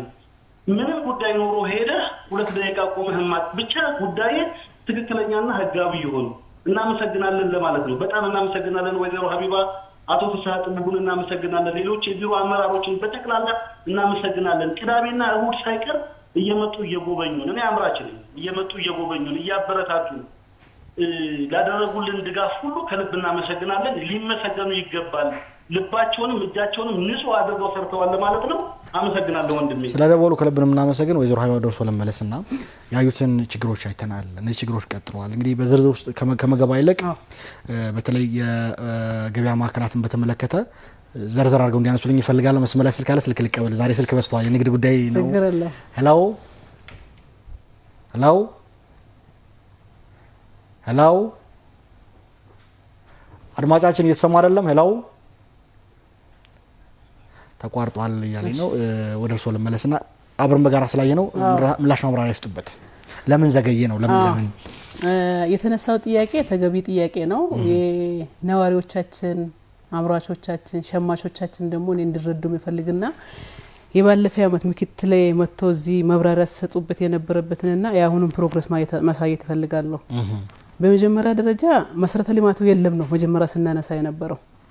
መሰረተ ልማቱ ከመጣ በኋላ ደግሞ የሰው ፍላጎት ማቆሚያ ስለሌለው ያሉት ገበያ ማዕከላቶች በጣም ቀረብ ያለውን መንገድ ደግሞ እቺ ማለቅ አለባት ነው። ጤናማ ጥያቄ ነው ህዝቡ እያነሳ ያለው፣ ምንም ስተት የለውም። ግን ደግሞ ኮንሲደር መደረግ ያለበት ዋና ትልልቅ ነገሮቹ ከተማ አስተዳደሩ የሰራውንና ስፖርቶቹ የቀረችውን ደግሞ ኮንሲደር ማድረግ መቻል አለበት። የዛሬ አመት ፍስሐ መጥቶ እዚህ ሲናገር የአቃቂ ገበያ ማዕከል ወደ 500 ሜትር መግቢያ ኮብልስቶን ነበረ። እሱ ጩሄት ነበረ። እሱ አሁን አስፓልት ሆኖ 100% አልቋል። ኮልፌ ገበያ ማዕከል ቁጥር አንዱ ዲቸል ነበረው። ቅድም አድማጫችን ሲያነሱ የነበረው 2-3 ጫማ ነው እዛ ሄዶ የሚገባየው ራሱ የሚገባው። እሱ 100% የውስጡ አስፓልት ሆኗል። ዲቾቹ ተሰርተው አልቋል። ለሚኩራ ላይ የመብራት የወፍጮ ፕሮብሌም ነበር ያኔ። አሁን ወፍጮ ገብቷል፣ መብራት ገብቷል። ምንም አይነት ችግር የለም። 3 ፌዝ ገብቶለታል። ኮልፌ ጋም ስትመጣ ብዙ ችግሮች ነበሩ፣ ያልተጠናቀቁ ነገሮች። አሁን እንደ መብራት እንደምንለው ወፍጮ ቤት እንደምንለው ሰው እዛው ገዝቶ እዛው ሰርቶ ፈጭቶ መውጣት የሚችልበት አልነበረም። እነዚህ ተጠናቋል። አሁን የሚቀረው ምንድነው? መንገዷ 1.5 ኪሎ ሜትር ናት። 3 መንገድ ነው ኮልፌ ገበያ ማዕከላት ጋር ያለው። 2 መንገዶች አሁንም አክሰሰብል ናቸው። እቺኛው ከዓለም ባንክ የምትመጣው በጣም አጭር የሆነችና ማህበረሰቡ ውስጥ የምትገባ ናት የቀረችው። እሷን ደግሞ አዲስ አበባ መንገዶች ባለስልጣን ሌሎቹ ላይ ትኩረት ስላደረገ ነው እንጂ ኮንትራክተር ገብቷል። ማቴሪያሎቹ ዘም የሚቀበሩ ነገሮች ሁሉም ተሟልቷል። አሁን ከመስከረም በዓላት ጋር የተለያዩ ነገሮች ላይ ቢዚ የመሆን ጉዳይ ካልሆነ በስተቀር ባለፈ አመት በዚህ ወቅት ከነበረው 95-96% ተፈቷል። አንድ ላይ እናት አሁን የቀረችውና እሱ ከተፈታ በጣም የግብይት ስርዓቱን ያሳልጣል። የሱቆቹ ጉዳይስ አሁን መንገዶቹ የሚፈታ ከሆነ በቀር ሱቆቹ አሁን በርካታ የንግዱ ማህበረሰብ ገብቶ መስራት ይፈልጋልና ዝግ ናቸው እንዳየናቸው። በተጨባጭ ለምንድነው ችግሩ እዚህ አካባቢ ላይ ያለው? ዝግ የሆኑበት ዋናው ምክንያት 2 ነገር ነው። አንደኛው የመጀመሪያው የገበያ ማዕከሉ ሲተላለፍ በጨረታ ነው የተላለፈው። ይሄ በጨረታ ሲተላለፍ ክራይቴሪያዎች ቅድም ያነሳውታል። ገበያ ማዕከል ላይ ይሰራል 15% ግዴታ ቀንሶ መሸጥ አለባቸው። እነዚህ በጨረታ የወሰዱት ደግሞ ሁሉም አርሶ አምራች አይደሉም። ይሄ ነገር የሚያዋጣው ለአምራች ብቻ ሲሆን ነው። ወደ 45 ሱቆች በጨረታ የተላለፈላቸው ለቆ ወጥቷል። አያዋጣቸው። እኛ እንዲያተርፉ አይደለም እዛ ሱቁን የጽዳትና የመብራት ብቻ እየከፈሉ ነው። እዛ አድሚን ኮስት ብቻ ነው እንጂ የሚከፍሉት የሱቅ ክራይ አናስከፍልም። ምክንያቱም ነዋሪው ላይ የኑሮ ጫናውን ለማቃለል ነው ይሄ ተቋም የተገነባው። ይሄንን በጨረታ ገብተው መስሏቸው አፎርድ ማድረግ ሲያቅታቸው የወጡ ወደ 45 ነጋዴዎች አሉ። ሁለተኛ ደግሞ የምርት ጥራት የማይጠብቁ የሆነ ወቅት ላይ መጥተው ምርት የሚያስገቡ የሆነ ወቅት ላይ ደግሞ የሚጠፉት እሱም አመቱ ሙሉ ነው አስገባሉ ብሎ አግሪመንት የሚገባውና እነሱን ደግሞ ወደ 30 ነጋዴ አውጥተናቸዋል። አንዱ ፋክተር በገቡበት ልክ ማቅረብ ባለመቻላቸው ይወጣሉ። ሁለተኛው ፋክተር ደግሞ አሁን የሚያነሱት ነው የመንገዱ ጉዳይ። ግብይቱ ላይ ሰው አይመጣልንም በብዛት። አሁን እንደ ለሚኩራ እንደ አቃቂ እንደ ላፍቶ ገበያ ማዕከል ቶሎ ምርታችን አይነሳም።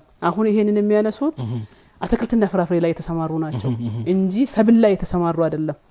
አሁን ይሄንን ለመቅረፍ ስራዎች እየተሰሩ ያሉት ሱቆቹን ለአምራቾች ማስተላለፍ ነው የመጀመሪያ ስራ። ለምንድን ነው መጀመሪያ ስራ ሲደረግ? አሁን አላማ የነበረው የግብይት ሰንሰለትን አንደኛ መቁረጥ ስለነበረ ከነጋዴው ልቅ አምራቾቹ እንዲገቡ ነበር የተፈለገው። አሁን እየሆነ ያለው ግን በአንድ በኩል ከላፍቶ ገበያ አምጥቶ ገዝቶ የማስገባት ነገሮች ይታያልና እሱ ነው። ለዛ እኮ ነው ያስወጣናቸውም በአምራች አርሶ አደርን ብለው የገቡት ያንን ክራይቴሪያ ማሟላት አልቻሉም።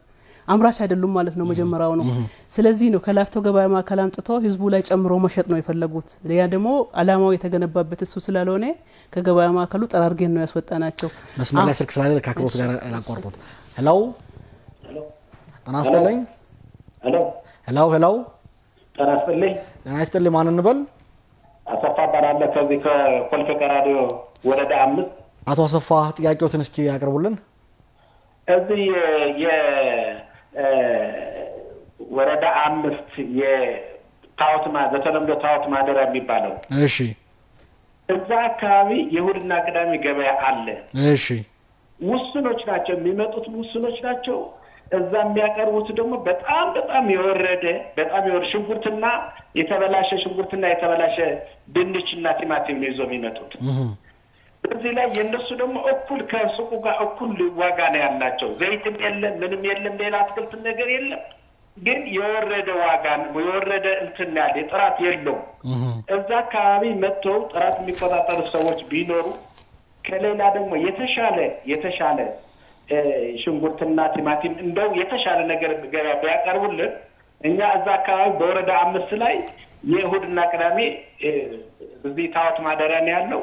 እሱ ደግሞ ውስን ነው። ህብረተሰቡ እዛ አካባቢ ብዙ ነው ያለው፣ ግን በጣም ውስን ነው፣ የተበላሸ ነው የሚያቀርቡትና ይህንን የሚመለከተው አካል ቢያዩ ጥሩ ነው የሚል አመለካከት አለ። አመሰግናለሁ። ስለደወሉ ከልብ ነው የምናመሰግን። ይከታተሉን።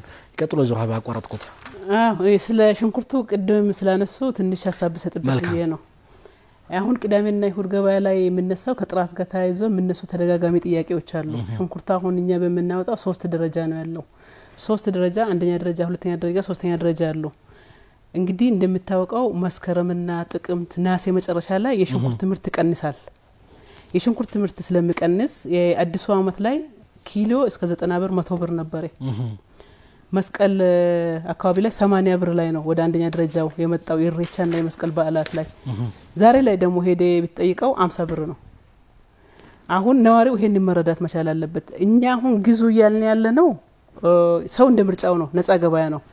እኛ ቅዳሜና ይሁድ ገበያ ላይ የቀረቡትንና ገበያ ማዕከል ላይ የቀረቡትን እኛ ዋጋ የምንተምነውንና አቅርቦት ከክልሎች ጋር ትስስር አድርገን የምናመጣውን ዋጋ ነው የምንናገረው። የፈለገው ደግሞ ሽንኩርቱን ያው እዚህ ጋር 50 ብር የሚሸጠውን ሱፐር ማርኬት ሄዶ 120 ብር የሚገዛለ እንደዚህ ተንጠልጥለው ያለችዋን ይዞ መሄድ የሚፈልግ 120 ብር ይገዛሉ። ይሄንን አሁን እኛ አንከለክለው፣ ፍላጎቱ ነው ወደዛ የወሰደው። ግን ሱፐር ማርኬቶቹ ዋጋ መለጠፋቸውን ነው የምናየው። አንደኛ ደረጃ ሽንኩርት መሆኑን ለዛ የወጣውን ስታንዳርዱን የጠበቀ ዋጋ ለጥፎ አምራቹ ገዢው አይቶ ነው የሚገዛውና እሱን አይቶ ከገዛ እኛ አንከለክለው። ግን አማራጮች ብዙ አሉ ነው እያልን ያለ ነው። የጥራት ነገር ይነሳል። አሁን ተረጋግሞ የሚነሳው የሱም እንደሰሙት የሚቀርቡ ለምሳሌ ቲማቲምን ብናይ፣ ሽንኩርትን ብናይ፣ ሌሎች ምርቶች የጥራት ደረጃቸው ዝቅ ያለ ነው። የሚገቡ ሰዎች የገበያውን ፍላጎት እንግዲህ ዋጋ ቀነሱ ስለሚባል ይሆን ወይስ ለምንድን ነው ጥራት ያለው ነገር ማቅረብ ማይችሉ? በተመጣጣኝ ዋጋ እንደሚታወቀው ዋጋ ጉዳይ በሚዛኑ ብናየው አሁን በርካታ የከተማው ነዋሪ ነው የምናወያየው። በርካታ የከተማው ነዋሪ ይዞ ያለው የቅዳሜና ይሁድ ገበያ ነው። እውነት ለመናገር የትኛውንም ነዋሪ ሄደ ቢጠይቅ የተሻለ ገዝቶ የሚጠቀሙት ከቅዳሜና ይሁድ ገበያ ላይ ነው። እዛ ውስጥ ደግሞ 2% 1% ጥራት የጎደለው ይኖራል፣ እንደ ማንኛውም ተቋማችን ውስጥ ያለው። እሱን ማረም ማስተካከል፣ ቸርቻሪዎች ያሉበትን ማውጣት ነው እንጂ ቅዳሜና ይሁድ ገበያ ጥራት የለውም ብለ ቢትፈርጅ እኔ አልቀበልም። ምክንያቱም ማንም ሰው እየመሰከረ ነው። የትኛው ሚዲያ ወጥቶ ሰርቶ ማሳየት የሚችል ነገር ነው። ሽንኩርትን ብትሄድ ደረጃ ያለው ቅዳሜና ይሁድ ገበያ ላይ። ስለዚህ በሚዛኑ ነዋሪዎቻችንን በሚዛኑ ቢያዩትና እኛ ደግሞ አሁን የሚመጡትን ጥቆማዎች ወስደን ማረም ያለብንን ወረድ ብለን ማየት ያለብንን የተቀባሉትን ኮልፌ ወረዳ 5 ላይ ያለውን ቅዳሜ ይሁድ ገበያውን ሌላው በዛ ተነስተን ማየት የምንችልበትን እድል እንፈጥራለን። ግን በዚህ ልክ የሚወርድ አይደለም። ጥራትም ያለው ምርትና በቂ ምርት ነው እየቀረበ ያለው። መልካም። እኔ አንድ ጥያቄ ላንሳ። ከዚህ ከገበያ ማዕከላት ጋር ያለውን የቋጫውት ሊድና በርከት ያለ ቁጥር ያላቸው የገበያ ማዕከላት ሱቆችና መጋዘኖች በሚፈለገው መጠን አገልግሎት ላይ ናቸው ተብሎ በሚፈለገው መጠን አገልግሎት ላይ እየሰጡ አይደለም። በሙሉ አቅም ይሻለ ቋንቋ በሙሉ አቅም እንደታሰበላቸው አላማ በሙሉ አቅም ስራ ላይ አይደሉምና ምንድነው የተፈጠረው ችግር? በሁሉም መጋዘኖች ላይ በዝርዝር መሄዱ ይሄን ያህል አስፈላጊ ነው ብዬ ስለማላምን ነው። የገጠማችሁ ያለው ችግር ምንድነው? ሁሉም የገበያ ማዕከላት ላይ በሙሉ አቅም እንዳይሰሩ ያደረጋቸው ነገር ምንድነው ችግሩ? ይሄንንም በሚዛኑ ብናየው ብለው 5 ገበያ ማዕከላቶች ናቸው ያሉት። ላፍቶ ቁጥሩ 1 ላይ አንድም ሱቅ ባዶ ያለው ሙሉ በሙሉ ተላልፏል። አቃቂ ክፍለ ከተማ ያለው ገበያ ማዕከል ላይ አንድም ሱቅ ባዶ የለም፣ 100% ተላልፏል። ለሚኩራ ላይ ብትሄድ 5 ሱቅ ነው ባዶ ያለ። እሱንም ባሁኑ በተለያዩ ኬዝ ያስለቀቅናቸው 5 ሱቆች አሉ። ከዛ ውጪ ባዶ የለም። ላፍቶ ቁጥሩ 2 አዲሱ የተመረቀው ደግሞ የጨረታ ሂደት ላይ ነው ያለ። እሱ ጋዜጣ ወጣ፣ አዲስ ዘመን ጋዜጣ ላይ በቂ አምራቾች ስላልተመዘገቡ ሁለተኛ ጊዜ ተመልሶ ወጣ። አሁን አሸናፊዎች ተለይቷል። የቅሬታ ጊዜ ላይ ነው ያለ ነው። ቅሬታ ጊዜው 1-2 ቀን ውስጥ ይጠናቀቅና የማስተላለፍ ስራ እንሰራለን። አሁን ክፍተቶች ያለ ብለው የምነሳው በሚዛኑ ነው ያልኩ የኮልፌ ገበያ ማዕከል ላይ ነው። የኮልፌ ገበያ ማዕከል ላይ ደግሞ በግልጽ ነው ያነሳውት በሁለቱ ምክንያት አንድም በአግባቡ ስላልሰሩ ይወጡ አሉ፣ ሁለቱም ደግሞ በመንገዱ ምክንያት ክፍት የሆኑት አሉ። እሱንም በክልሎች ጋር ተነጋግረን አምራቾችን እየለየን ነው እንጂ ገበያ ማዕከሉ ለታለመለት አላማ አልዋለም ከሚለው ለታለመለት አላማ ብቻ እንዲውል ነው ይዘን ያለ ነው። በሙሉ አቅም ነው ለማልገባው እኔ ጥያቄ በሙሉ አቅም ወደ ተግባር አልገባም ነው ጥያቄ። ኮልፌ ላይ ነው እሱ። ሌሎችም ጋር እንዳያቸው በመጋዘንም ደረጃ ክፍተቶች አሉ። የላፍቶ ቁጥር 2 ገበያ ማዕከልን ስላነሱት እናንሳው በርካታ ሀሳብ ሲነሳበት ስለነበረ የማስተላለፍ ሂደቱ ከግልጽነት አንፃር ብልሹ አሰራር እንዳይከሰት ቢሮ በምን ያህል አቅምና ቁርጠኝነት ነው እየሰራ የሚገኘው? እዚህ ላይ ሰፊ ሞሎችም ተገንብተውበታል እንዳየነው ጥራቱ የጠበቀ ገበያ ማዕከል የተሰራውና በግልጽ ጨረታ ዜጎች ገብተው ተወዳድረው እንዲያገኙ በእናንተ በኩል እየተደረገ ያለው ድጋፍና ክትትል ምን ይመስላል? ቀደም ብሎ የተወሰኑ ሰዎች በመጋታቸው ምክንያት አንዳንድ ሰዎች ቅሬታ የሚያቀርቡ ነበርና ይሄን ችግር ለመፍታት ቢሮ ምን እርምጃ ወሰደ? በጣም ጥሩ። ይሄም ግልጽነት ሊፈጠርበት ስለሚገባው ነው። የላፍቶ ቁጥር 2 ገበያ ማዕከል በጣም ሞደርናይዝ የሆነ ገበያ ማዕከል ነው። ከአራቱ ዳሱ ለየት ያለ ነው። ብዙ ፋሲሊቲዎችን ያሟላ ሃይፐር ማርኬቶች ያለው፣ ባንክ ያለው፣ ማቀዝቀዣና ማሞቂያ ያለው ከአራቱ ሻል ያለ ስታንዳርዱን የጠበቀ ከፍ ያለ ስታንዳርድ ነው የተሰራው። ይሄ ገበያ ማዕከል እንመለስበት። ስልክ አለ መስመር ላይ። ሄሎ ሄሎ፣ ጤና ይስጥልኝ። ጤና ይስጥልኝ። ከንፋስ ላፍቶ ወረዳ 11 አየለ። አቶ አየለ ጥያቄዎት ምንድነው? ይቀጥሉ። አንደኛ ጥያቄያችን ይሄ አሁን ቅዳሜና እሁድ ገበያ የተባለው አንደኛ ደረጃ ብለው አመጣው የሚሸጡት አትክልት ተራ ሶስተኛ ደረጃ ብሎ የምንገዛውን ነው። በወረደ ዋጋ እንሸጣለን በማለት አትክልት ተራ ሶስተኛ ደረጃ ተብሎ የሚሸጠው እዚህ በአንደኛ ደረጃ ላይ ይሸጡታል። ይሄ ተገቢ ያልሆነ ነው። አንድ ሁለተኛ ልክ እነሱ አይተው ንግድና ቁጥጥሮች ሲካሄዱ በኋላ ያ ወረቀቱ ወርቆነ እዚህ ነበረ ተጠፍቶብን ነው የታለ ወረቀቱ ብዬ በመጠየቅ ጊዜ ጠፍቶብን ነው የለም አልተሰጠንም የሚል ጥያቄ ያቀርባሉ። አንደኛው ይሄ ነው። ሁለተኛው በሸማቾች ጉዳይ ነው። ሸማቾች ላይ ወረዳ 11 ምንም አይነት በየሸማቾቹ ሱቅ ባዶ ሱቅ ነው ይዞ የሚታይ ተቀምጦ ያለው ባዶ ሱቅ ለሰራተኞቹ ሲያንቀላፉ ነው የሚውለው። ሁለተኛ ምንም ትርፉንና ክሳራውን አናቅም። አባላቶቹ የሸማቾች አባል ትርፍና ክሳራውን ይህን ስንት ዓመት ሙሉ በየአመቱ ስራ አስፈጻሚዎቹ ይቀየራሉ። ፎቅ ማይል ነገር ተሰርቷል። ምንም ግን ህዝቡ ትርፉን ማያውቀው ምን የት እንዳለም ከሰረ የሚባል ብቻ ነው ያለው። መልካም እንደው አቶ አየለ አንድ ነገር ልንገሮት መረጃ ለመስጠት ያህል እንግዲህ የዚህ ህብረት ስራ ማህበራትን ሸማቾችን በተመለከተ የሚመለከተው የአዲስ አበባ ህብረት ስራ ኮሚሽን ነው። እሱን በምናቀርብበት ጊዜ መረጃውን በዝርዝር እነሱ ጋር ውይይት የምናደርግበት ነው የሚሆነው። ዛሬ የተወሰነ ሀሳብ መስጠት ከቻሉ እሳቸው ይሰጣሉ። ሌላ ጥያቄ ካለ ግን ሌላ ጥያቄ ልስጦትና ከንግድ ጋር የተያዘ እንቋጨው የእርስዎን ሀሳቡ። እሺ፣ ሌላ ጥያቄ ምንድነው? ይሄ በየካፌዎች እና በየሆቴሎቹ ይሄ መጸዳጃ ያው ንግድ ቢሮን የሚመለከተውን በማለት ነው። አንደኛ ቆልፈው መጸዳጃ ቤት የሌለው ነው። ሁለተኛ ቢኖርም ደግሞ ሌላ ቤት ከንግድ ቢሮ ውጭ ከንግድ ቤት ወጥቶ ሌላ መኖሪያ ቤት ውስጥ ነው መጸዳጃ ቤት ያላቸው አንዳንድ ቤቶችን ሳያቸው። ይህንንም እንዲታይልን በዛው አጋጣሚ ላሳስብ ፈልጋለሁ። ጨርሻለሁ። አመሰግናለሁ። መልካም፣ ይከታተሉን። ሌላ ስልክ አለ መስመር ላይ። ሄሎ፣ ጤና ይስጥልኝ። ይስጥልኝ። ወንጌላይት ከጉለሌ ክፍለ ከተማ። ማን አሉኝ? ወንጌላይት ይቀጥሉ። ኦኬ፣ ያው አጠቃላይ ሀሳቤን መስጠት የምፈልገው ያው ጉለሌ ክፍለ ከተማ ላይ አሁን ላይ የሚፈጠው ንግድ አካባቢ ያሉን መልካም ነገሮች አሉ። ማህበረሰቡ በቀላል የተለያዩ ምርቶችን ሰንበት ገበያን፣ እሁድን፣ ቅዳሜ አቅራቢያ ያሉ የተሰጡ ያሉት አገልግሎቶች መመስገን ያለባቸው ስለሆነ ይህ ደግሞ መበረታታት አለበት የሚል ነው። ያው ለቀጣይም ይህን ነገር በተሻለ መበረታታት ይኖርበታል። ያው ከቱሪስታም የሚመጡ ማህበረሰቦች አሉ። አብዛኛውን ያው ማዕከላዊ አካባቢ ስለሆነ ይህ የሰንበት ገበያው መበረታታት ይኖርበታል የሚል ነው እና ጥሩ ነው፣ መበረታታት አለበት። ለቀጣይም ይሄንን ማስቀጠል ይገባል የሚል ሀሳቡን ያለው ጥያቄ የለውም። ጥያቄ የለኝም። ይሄንን ይቀጥል። አሁንም ያለው ነገር እንደዚህ በየቦታው የሰበት ገበያ መልካም ስለደወሉ ከልብ ነው የምናመሰግን። ይከታተሉን፣ አብረውን ይሁኑ።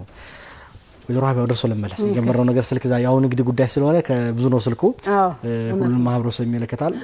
የላፍቶን ጉዳይ ላፍቶ ቅድም ባነሳሁት በዛ ልክ ስታንዳርዱ ከአራቱ ገበያ ማዕከላት ከፍ ያለ ነው በስታንዳርድም ደረጃ የተሰራውና የላፍቶ ገበያ ማዕከል ደግሞ በጣም ስለተለመደ በርካታ ነጋዴዎች መጀመሪያ ገብተው ቅድም እንደተባለው ከፒያሳ ወደ ጃልሜዳ ከጃልሜዳ ወደዛ ይሄዱ ቁጥሩ አንድ ላይ ስላሉ በርካታ አከፋፋዮች እዛ ላይ ነው ያሉት። የተለመደ ገበያ ማዕከል ነው ማለት ነው። ከሌላው በኢንፍራስትራክቸር ደረጃ ስታየው መንገድ ላይ ስለሆነ ምንም ተግዳሮት የለው። ብዙ ሰው ይፈልጋል ወደዛ መግባት ማለት ነው። ስለዚህ ብዙ ሰው መግባት የሚፈልገውን ፌርነስ እንዲኖረው በጨረታ እንድትላለፍ ነው የተደረገ። መጀመሪያ አካባቢ ላይ ለምርቃቱ ከላፍቶ ከኮልፌ ከአቃቂና ከለሚኩራ የተወሰኑ ነጋዴዎችን አስገብተን ባዶ ከምናስመርቀው ለጊዜያዊ ለምረቃ ምርታቸውን እዛ እንዲያቀርቡና ምረቃ በኋላ ጨረታ እንደሚወጣ ተነግሯቸው የገቡ ነጋዴዎች አሉ። በዚህን ጊዜ ምንድነው ሩመሩ የመጣው እነዚህ ሰዎች ብቻ ተመርጦ ቢሮ እንዳስገባ አድርጎ ነው የነበረው ቅሬታ ማለት ነው። ከዛ በኋላ ግልጽነት ተፈጠረ።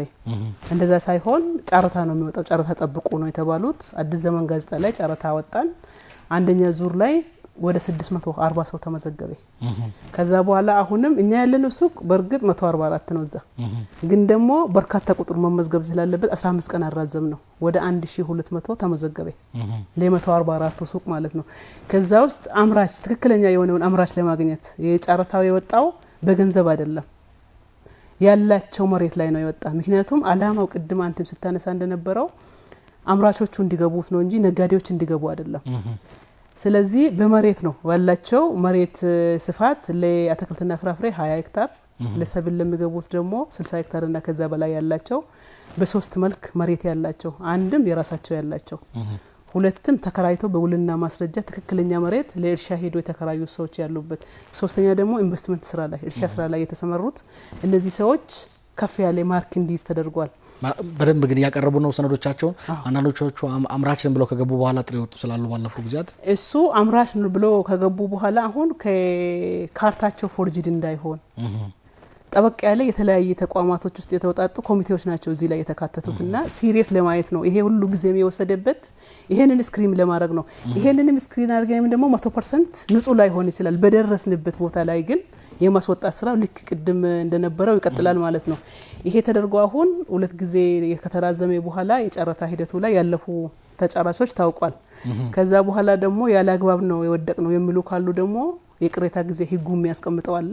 የቅሬታ ኮሚቴ ደግሞ ተዋቅሮ እሱን እያየ ነው። በአጭር ጊዜ ውስጥ አሁን 5 ቀን ባልበለጠ ጊዜ ውስጥ ለማስተላለፍ ነው ቅሬታ ኮሚቴዎች እንደጨረሱት እያሰብን ያለ ነው ማለት ነው። ይሄ ነው ያለ ላፍቶ ላይ። መልካም ደዋዮቻችን ያነሳሉ። አታየለ ከላፍቶ ያነሱትን ነገር ደግሞ ሀሳብ ይስጡበትም። የምርት ጥራትን ያነሱት በጠቅሎች ላይ አንደኛ ብሎ የሚያመጡት አትክልት ተራ ላይ 3ኛ ደረጃ ተብሎ የሚሸጠው ነው ያቀረቡ የሚገኙት።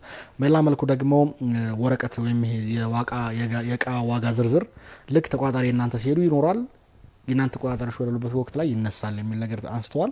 በሌላ መልኩ ደግሞ ሆቴሎች አካባቢ ላይ በተለይ ከመጸዳጃ አጠቃቀም በተያያዘ አንዳንድ ሆቴሎች መጸዳጃ ቤቶቻቸውን ይዘጋሉና የንግድ ስርዓቱ እንዴት ነው የሚያያቸው የሚል ሀሳብ ስላነሱ በዚህ ላይ አስተያየት ካሉት ቢቀጥሉ። የቅዳሜና እሁድ ገበያ ደጋግመን ስላነሳን ነው የምርት ጥራቱ ላይ የሚነሱት ነገሮች በሚዛኑ እንየው። ቅድም ያልኩት ነው ደረጃቸው 3ኛ የሆነውን አንደኛ ደረጃ አርጎ የሚያቀርቡት አሁን ከተቆጣጣሪ ጋር ተያይዞ የተነሱትን ነገሮች 100% ፈተናል ብዬ ነው የማስበው። ከዚህ በፊት የነበረው አንድ ተቆጣጣሪ 3-4 ክፍለ ከተማው ላይ ያለውን ቅዳሜና እሁድ ነው የሚያየው። አሁን ሁለት ነገርን ኢምፕሩቭ አድርገናል። አንዱ ባጅ እንዲኖራቸው ተደርጓል እነዚህ ተቆጣጣሪዎች። ሁለተኛ ባርኮድ ያለው መታወቂያ እንዲኖራቸው ተደርጓል። ሶስተኛ ደግሞ እያንዳንዱ ቅዳሜና እሁድ ያለበት ገበያ ማዕከል ላይ አንድ ተቆጣጣሪ ተመድቧል ከየወረዳው ማለት ነው። የትኛውም ሰዓት ላይ ቅዳሜና እሁድ ላይ ማንም ሰው ቢሄድ ተቆጣጣሪን ከዛ ያጣም። እሱን ለማሻሻል ሞክረናል። አሁን ምርት ጥራት ጋር ተያይዞ ደግሞ የሚነሱት ደረጃዎቹ ላይ አሳይመንታችን ህዝቡ የሚያነሳ ሁሌም ህዝብ ትክክል ስለሆነ ሁሌም ህዝብ ትክክል ነው ብለን ደግሞ ወርደን ደረጃዎችን የማየት ስራ እንሰራለን። መልካም። ከሆቴሎች ጋር በተያያዘ የመጽዳጃ ሆቴሎች ጋር ተያያዘው ያው የራሱ የሆነ ተቋም ይሄንን የሚመለከተው ስላለ እኛ ግብይቱ ላይ ነው። መልካም። ወደ ሌሎች ጉዳዮች ልምጣ። በጥቅል ሀሳቦት ተሰጥቶኝ እንዲያልፉ ነው የምፈልገው። እዚህ ላይ አንዳንድ የገበያ ማዕከላት በሰፊው ነው መስራት እቅድ ይዛችሁ ስትንቀሳቀሱ የቆያችሁት ከሚፈለገው ፍጥነት አንጻር ወደ ኋላ የቀሩ የገበያ ማዕከላት አሉና እነዚህን ወደ ስራ ለማስገባት በእናንተ በኩል ምን ድጋፍና ክትል እየተደረገ ነው? እንግዲህ እኔ እስከማስታውሰው ድረስ የተያዙት ገበያ ማዕከላት በተቀመጡት ጊዜ ፈጥነው በተለይ የለሚኩራ የኮልፌን ስታየው ከተቀመጠው ጊዜ በፊት ነው ተሰርቶ የተጠናቀቀው። አሁን ደጋግሞ ሚዲያዎች ሄዶ ያዩ የሚያነሱት ሰሚት ላይ ያለውን ቁጥር 2ቱን ለሚኩራን ነው የሚያነሱትና እሱም ደግሞ አሁን በዚህ አመት ለማስመረቅ ዝግጅት እየተደረገ ነው። ከ80 በላይ ግንባታው ተጠናቋል። እሱንም ስትወስደው የሚመለከተው ቢሮ የያዘው ምናልባት ሰፋ ያለ ማብራሪያ ሊሰጥበት ይችላል። ግን በጣም የተጓተተ ነው ብሎ የሚነሳ ነገር አይደለም። ይሄንን ነው ለሚችለው። መልካም ይሄን ጥያቄ ለፍና በተለይ መንግስት በገነባቸው የቁም እንስሳት ገበያ ማዕከላት ውስጥ ህገወጥ ግብይት ስለመኖሩ መረጃዎች በትክክል ነው የሚያሳዩት። ላብነት በቁም እንስሳት የገበያ ማዕከላት የክልል ንግድ ፍቃድ ሳያስጠቅሱ የሚሰሩ ነጋዴዎች እንዳሉ ይነሳል። በቁም እንስሳት ገበያ ማዕከላት በጫኝና አውራጅ ከተተመነው ዋጋ በላይ የማስከፈል ችግሮች እንዳሉ በገበያተኞች ይነሳል። ሌላው ደግሞ አልፎ አልፎ በረቶቹ የሚገቡ ከብቶች ቀረጥ አለመቀረጥ ሲወጡም በተመሳሳይ ቀረጥ ሳይቀረጡ የመውጣት ችግሮች እንዳሉ ይነሳልና ይሄን ይመልሱልኛል። መስመር ላይ ስልክ ስላለ ስልክ እንቀበል። ሄሎ ጤና ይስጥልኝ። ማን እንበል? አለምነሽ እባላለሁ ከቦሌ ወረዳ። ይቀጥሉ ሀሳቦትን። እሺ አራዳ ወረዳ 5 አንድ ንግድ ፍቃድ ነበረኝ። እሺ ካፌ ቤት ነበረ። እሱን አሰርዤ ቦሌ ወረዳ 5 ላይ ንግድ ፍቃድ ላወጣ ፈለኩኝ። እሺ እና ኢትሬድ ላይ ፕሮሰስ አድርጌ ነበረ። ምን አሉኝ? ኢትሬድ ላይ ፕሮሰስ አድርጌ ኢትሬድ። እሺ ይቀጥሉ። ኢትሬድ ላይ በቃ ንግድ ፍቃዱን ፕሮሰስ እያደረኩ ነበረ። እሺ እና ሲስተሙን በቃ እንትን ስል ማስተናገድ አልቻልኩም ነበረ። ከዛ እንትን ሄድኩኝ ወደ ፒያሳ ንግድ ቢሮ ሄጄ ነበረ። እሺ እና አጋጣሚ የአይቲ ባለሙያዎች ጋር ነበር የገባሁት። አይቲ ባለሙያዎች እኛ ሮል የለንም አሉ። እኛ ይሄን ለመስራት ሮል የለንም፣ ወደ ንግድ ሚኒስቴር ዋናው ጋር ሄደሽ መስተናገድ ያለብሽ አሉ። እሺ እኔ ደግሞ ለዚሁ መስተናገድ እየቻልኩ እዛ ድረስ መጉላላት ለምን አስፈለገ ብዬ ጠይቄ ነበረ። እነሱ በእኛ ሮል የለንም ማስተካከል እንደማንችል እና እዛው ድረስ እየሄዳችሁ ነው መስተናገድ የምትችሉ ተባልኩኝ። እሺ እስካሁን ምላሽ አላገኙም? አዎ ምላሽ አላገኘሁም። በአካል እዛው ድረስ ሄጄ መጨረስ ነው እንደሚችል የተነገረኝና እንደውም አጋጣሚ ወይዘሮ ሀቢባንም ላናግር ፈልጌ ነበር ስብሰባ ላይ እንደውም የተነገረኝ እና በቃ እዚሁ መስተናገድ ብንችል ኖሮ የልጆቹንም እንትን አይቼዋለሁ። ሊያስተናግዱ ፈቃደኛ ነበሩ፣ ግን ሮል የለም ማስተካከል አንችልም ዳታ ቤዝ ስለሌለው ምን ያጋብለው ወደዛ እጅ እንድስተናገድ ነበር ያደረጉት። እሷን እንደው ቢስተካከል ብዬ ነው። ያው አሁን መልካም ቴክኖሎጂ ከሰራ ጉልበት መቀነስ አይደል አላማችን። በአቅራቢያችን እንድንስተናገድ እቺ ነው አስተያየት እንጂ የተሻለ ጥሩ ስራ ነው የሚሰሩት። መልካም ላይ ስለሌለብኝም ግን አለምነሽ ካለን ሰዓት አንፃር በጣም ነው የምናመሰግነው ስለደወልሽ። ቢሮ ያጧቸውን ወይዘሮ ሀይዋን በስብሰባ ምክንያት ይኸው ዛሬ አግኝተዋቸዋል ፊት ለፊት በህዝብ ፊት ምላሽ ይሰጣሉ ማለት ነው። ቃል ለማስገባሉት ምላሽ ይከታተሉ። እሺ አመሰግናለሁ። በፍጥልኝ መስተንግዶ ያው ጥሩ ነው። ጥሩ አስተያየት አለ። መልካም ጥሩ። ሌላ መስመር ላይ ስልክ ስላለ ሌሎች እንግዶች እንቀበል። ሄሎ ሄሎ ጤና ይስጥልኝ። ታብሬስ ሰላም ነው? ይመስገን። ማን እንበል? ጀማል እባላለሁ። እሺ አቶ ጀማል ይቀጥሉ። እኔ በፍቃድ በተባለው ፍቃድ እድሳት ላይ ምንም ችግር የለውም በተባለው ችግር አለው። ችግሩም ምንድነው? የእድሳት ስሌት 2000 ብር ለእንትን ለጤና መድን ካልከፈላችሁ እድሳት አይታደስም፣ ከሌላ አይተሰል። እሺ እሱ ነው እድሳት ለማድረግ ቆይ እድሳት ለማፈቃድ ለማሳደስ ነው የጤና መድን 2000 ብር ጠይቃችሁት? እንደተባለው አሁን እርሶ የዲጂታል ካርታ ወይ ፋይዳ ካርታ ማይነው የፋይዳ መታወቂያ ጆላ ያለ አንደኝ ክሊራንስ ወስዷል ከገቢው ይበለው። እስኪ ክሊራንስ ወስዷል ከገቢዎች እየተባሉ ነው። ክሊራንስ ከገቢዎች ወስዷል እየተባሉ ነው። ከገቢዎች ስንጠይቅ ይሄን ካልከፈላችሁ ሲባል እኔ ትቼ ወጣሁ። ለምሳሌ ክሊራንስ አልወሰዱም ከገቢዎች ማለት ነው። ክሊራንሱን ለመውሰድ ነው የጤና መድን ጥያቄ የቀረበሉት? የጤና መድን እሱ ሳትከፍሉ መክፈል አትችሉም ነው። ቀደም ያሉት እድሳት ሲያደርጉ አልተጠየቁም? እንዴ ጥያቄ አልተጠየቅንም። በመጀመሪያ አካባቢ አልነበረም። መልካም። በመጀመሪያ አካባቢ ለምሳሌ ፍቃድ ለመክፈት ሲካሄድ 120 ብር ለእንትኑ ማለት የቀይ መስቀል ሳትከፍሉ ፍቃድ ራሱ አንቀበልም ይሉና ይሄ እንግልት አለ። አሁን እንግልት የለም በተባለው ነው ዘንድሮ ጽፍ ነው የከፈነው ራሱ። መልካም። ስለ ደወሉ ከልብ ነው የምናመሰግነው። በዚህ ላይ ወይዘሮ ሀቢባ ምላሽና ወራሪ ይሰጣሉ። ይከታተሉን። መልካም። እኔ ከነበርኩት ይህን ጥያቄ ገታ ላድርግና የዓለምነሽንም እንዲሁም ደግሞ አቶ ጀማል ሀሳባቸው ትንሽ ጥያቄያቸው የተለየ ስለሆነ ምላሽ ይሰጧቸው እነዚህ ሰዎች።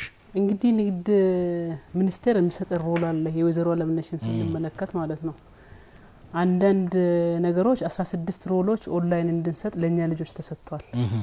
ከዛ ሮል ውጭ ያሉትን ንግድ ሚኒስቴር ነው አገልግሎት የሚሰጠው አዲስ አበባ ላይ ያለው ማለት ነው። እኛ ልጆች የተሰጣቸው ሚና ነው የሚሰሩት። ይሄ የኛ ሚና ነው፣ ይሄንን እዚህ እናስተናግዳለን። ይሄ ደግሞ የፌደራል ሚና ነው ከተባሉ እዚሁ ከተማ ስለሆነ ሰው ከክልልም መጥቶ ነው መስተናገደውና ፌደራል ተቋም ሄዶ ልክ እንደኛው ልጆች ነው የሚቀበሏቸውና እዛ ሄዶ መስተናገድ ይችላሉ። አይ እዛ መሄድ አልፈልግም ከተባለ ደግሞ የደብዳቤ መጻጻፍ ውስጥ ነው የምንገባው።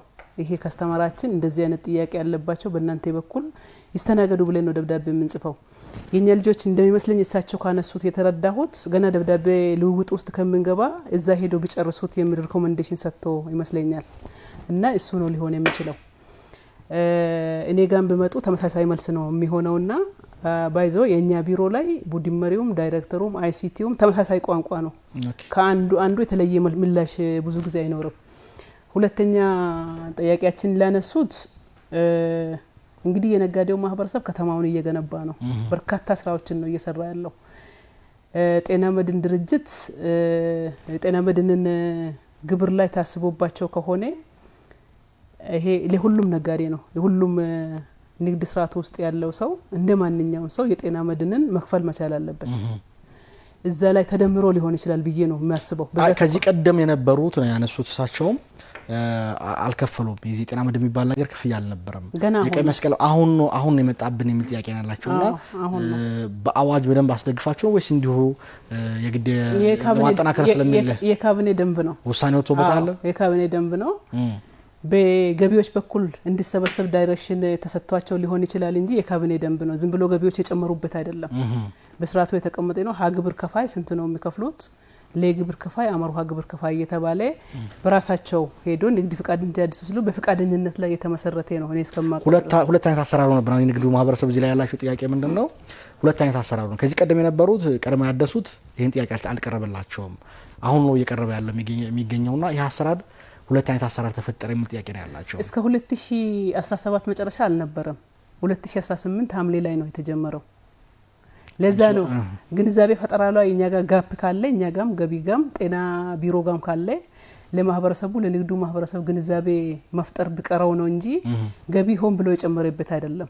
ማህበረሰቡ ላይ ከዚህ በላይ ነው እኮ ያወጣ ያለ የህዝቡ ጥያቄ ሊሆን አይችልም። ይሄ ንግዱ ማህበረሰብ ጥያቄ ያነሱ ስለሆነ እንዲያብራሩ ስለፈለኩ ነው ወይዘሮ ሀይባ። አይ ገቢዎች ቢሮ በደንብ ያብራሩታል። እነሱ እየሰሩ ስለሆነ እኔ በጋራ በቅንጅት የምንሰራውን የማቃቸውን ነው እየመለስኩ ያለውትና በዝርዝር ደግሞ ገቢ ቢሮ ምላሽ ይሰጡበታል። መልካም። እና ነጋዴው ከዚህ በላይ ነው ሚሊየንስ እየወጣ ነው ከተማውን እያለማ ያለውና ለጤና መድን ብዙ ከባድ ብርም አይደለም። አሰራር ገንዘቡ ሳይሆን ጥያቄያቸው እንደሰሙታቸው ሁለት አይነት አሰራር ኖረ የሚል ጥያቄ ነው ያላቸው። ከዚህ በፊት ስላልተለመደ አሁን አዲስ ስለሆነ ነው ስላልተለመደ ከሐምሌ በኋላ ደግሞ ወደዚህ ስራ ሲገባ እንደ አዲስ ነው ሰው እያነሳ ያለው እንጂ የተለየ ነገር ነጋዴውን የሚጎዳ ነገር አይደለም ውሳኔው። ነጋዴው በራሱ ዞሮ የካቢኔ ውሳኔና ደንብ ነው ይሄ ውሳኔ። መልካም። ወደ ሌሎች ቀደም ብዬ ወዳነሳሁት ወደ ቁም እንስሳት ገበያ ማዕከላት ልመለስና የነሱ ምላሽ ይስጡበት። እዛ ላይ በአሰራር ደረጃ አጠቃላይ ችግሮች እንዳሉ አንስቻለሁ በዝርዝር እንደው ለማስታወስ ያህል ከጫኝና አውራጅ ጋር በተያያዘ የተመን ችግሮች እንዳሉ፣ አልፎ አልፎ ወደ በረቶች የሚገቡ ከብቶች ቀረጥ አለመቀረጥ ሲወጡም በተመሳሳይ እንደ አይነት ችግሮች እንዳሉ ተነስተዋል። የዚህ የቁም እንስሳት ግብይት በራሱም ህገወጥነት እንዳለው መረጃዎች ያሳያሉ።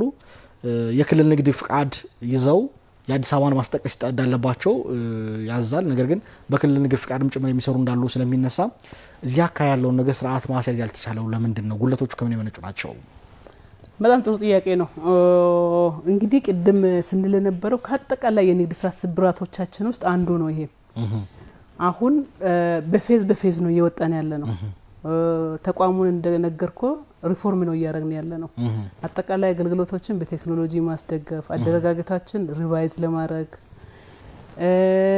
አሰራሮችን የአቅም ግንባታ ስራ ላይ ትኩረት አድርገን ነው እየሰራን ያለ ነው። የቁም እንስሳቱ አንዱ ሪፎርም ከሚደረጉት ተቋማቶች ውስጥ ተደርጎ ነው እየተሰራ ያለው።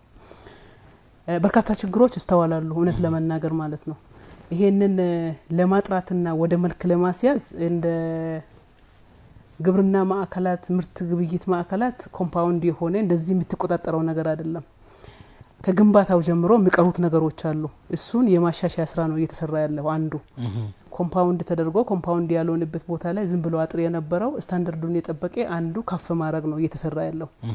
ሁለተኛ ደግሞ አይደንቲቲ ነበር ባርኮድ ያለው እዛ ውስጥ ቁም እንስሳትን ይዞ የሚገቡት የመለየት ስራ። ሶስተኛ ዩኒፎርም የማሰራት ስራ። አራተኛ እነዚህ ቁም እንስሳቶች ሲገቡ ካውንት የሚያደርገው ማሽን ኢቭን ካውንት ተደርጎ እንዲገቡ። ምክንያቱም ግብር ይገብራሉ። አንድ ቁም እንስሳት ሲያስገቡ 100 ብር ነው የሚከፍሉት። እኛ ከዛ ገቢ እንሰበስባለን። ይሄንን እንዴት እናሻሽለው የሚለውን ሙሉ ሪፎርም ነው እየተሰራ ያለው። ከዛ በተጨማሪ በሰቸው ሽሩም እነሱን መከታተል የሚችለው 5 የቁም እንስሳት ገበያ ማዕከላቶች ናቸው ከተማው ላይ ያሉት።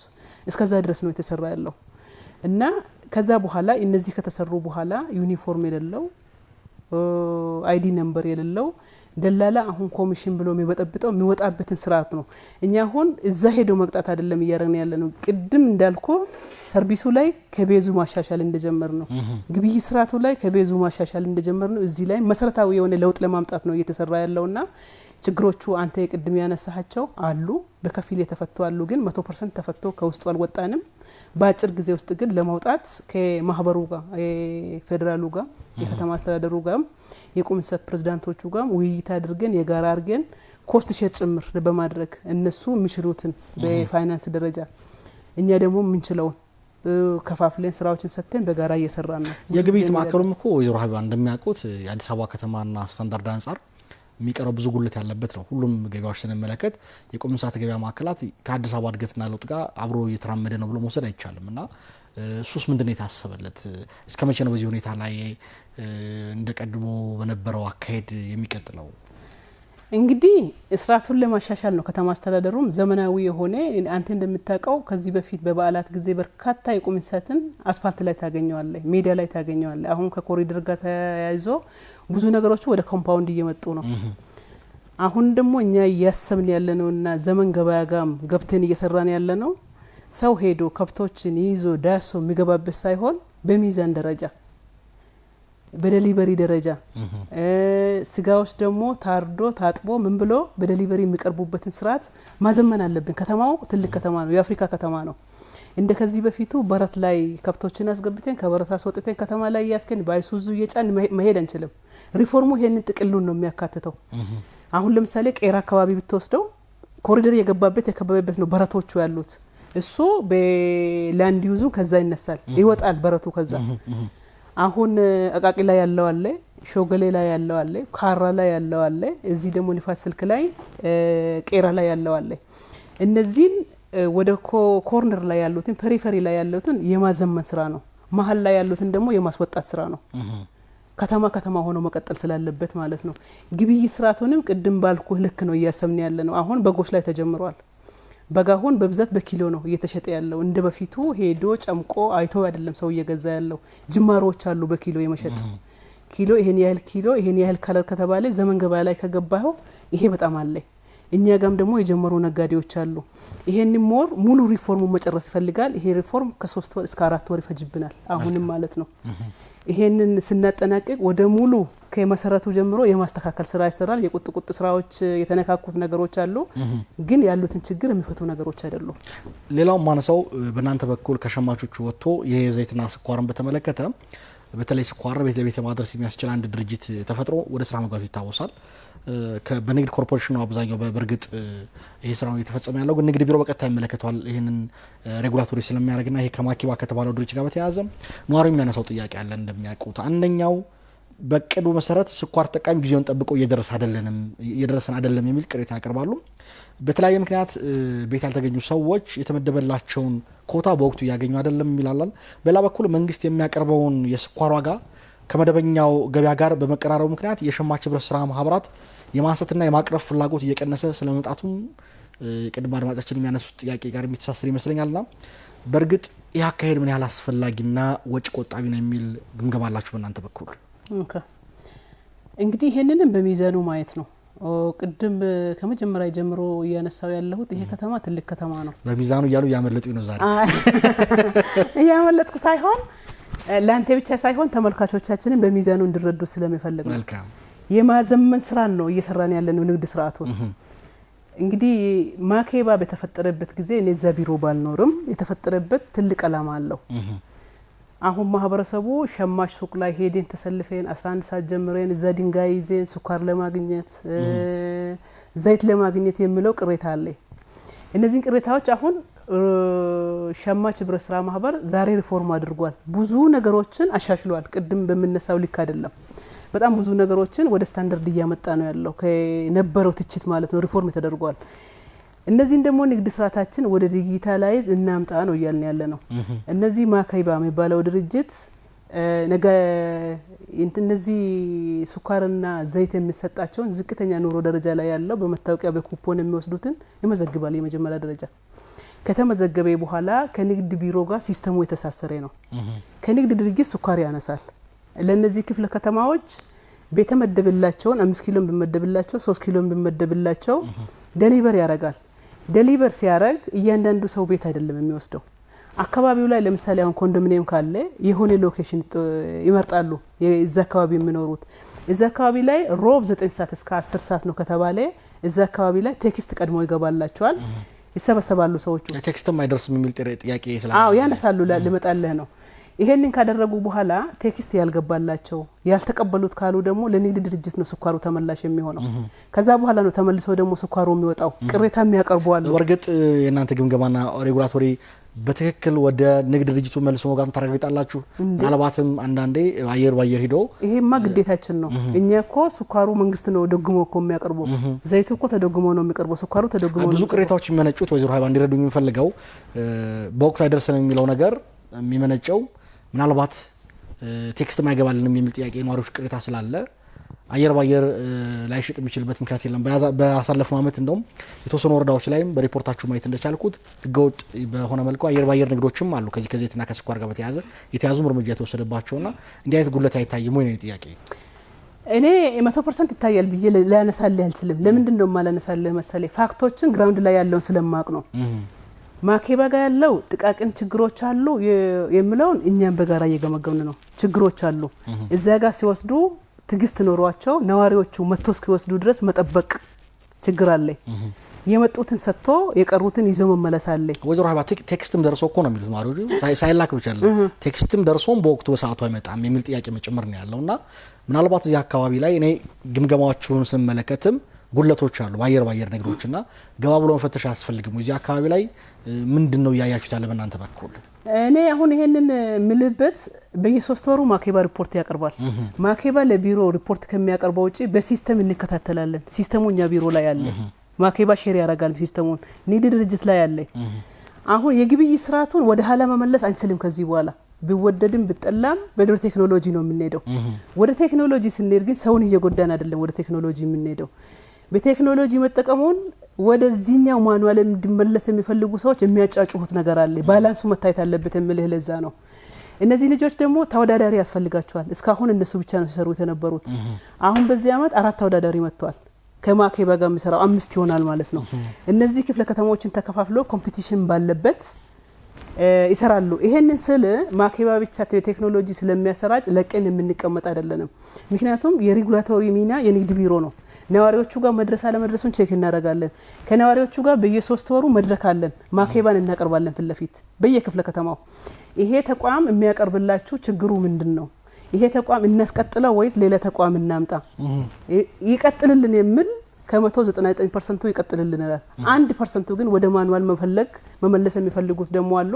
እነሱም ማረም ያለባቸውን አርሞ ግን ወደ ዲጂታላይዜሽን ማኬባ ጋር ኮምፒታንት የሆነውን ተቋም አምጥቶ ማስቀጠሉ ተገቢ ነው። ያሉት ችግሮች ደግሞ በጋራ እየተገመገመ ነው እየሄደ ያለውና በዚህ ልክ አሁን ስርቆት ውስጥ ገብቷል የሚል አንድም ቀን ግምገማ እኔ የለኝም። እንግዲህ መሰረታዊ ፍጆታ እቃዎችን በተመለከተ በቢሮ በሚከፋፈሉት ነው የሚያነሳ 2017 ዓመተ ምህረት ላይ ላፍቶ ላይ 08 በጉለት ወደ 30.8 ኩንታል ስኳር 140 ሊትር የምግብ ዘይት በኦዲት ጉድለት ማግኘታቸዋል። እንዳየሁት ወረዳ 14 በጉለት 396 ሊትር የምግብ ዘይት በሸማች አመራር አየር ባየር ተሽጦ በኦዲት ጉድለት ተገኝቷል የሚል ሪፖርት አይቻለሁ። እሱ የኛ አይደለም ሸማች አመራር የሸማች ብቻ ነው እንትናችሁ የ2017 ላይ ግን ይሄ አየር ባየር ችግር የለበትም ብሎ መደምደም ይቻላል ወይ ነው ማሳያ ስለሚሆን የኛው እኔ ምክንያቱም ይሄንን የሚደበድብልህ ለምን መሰለኝ አልገመገምንም።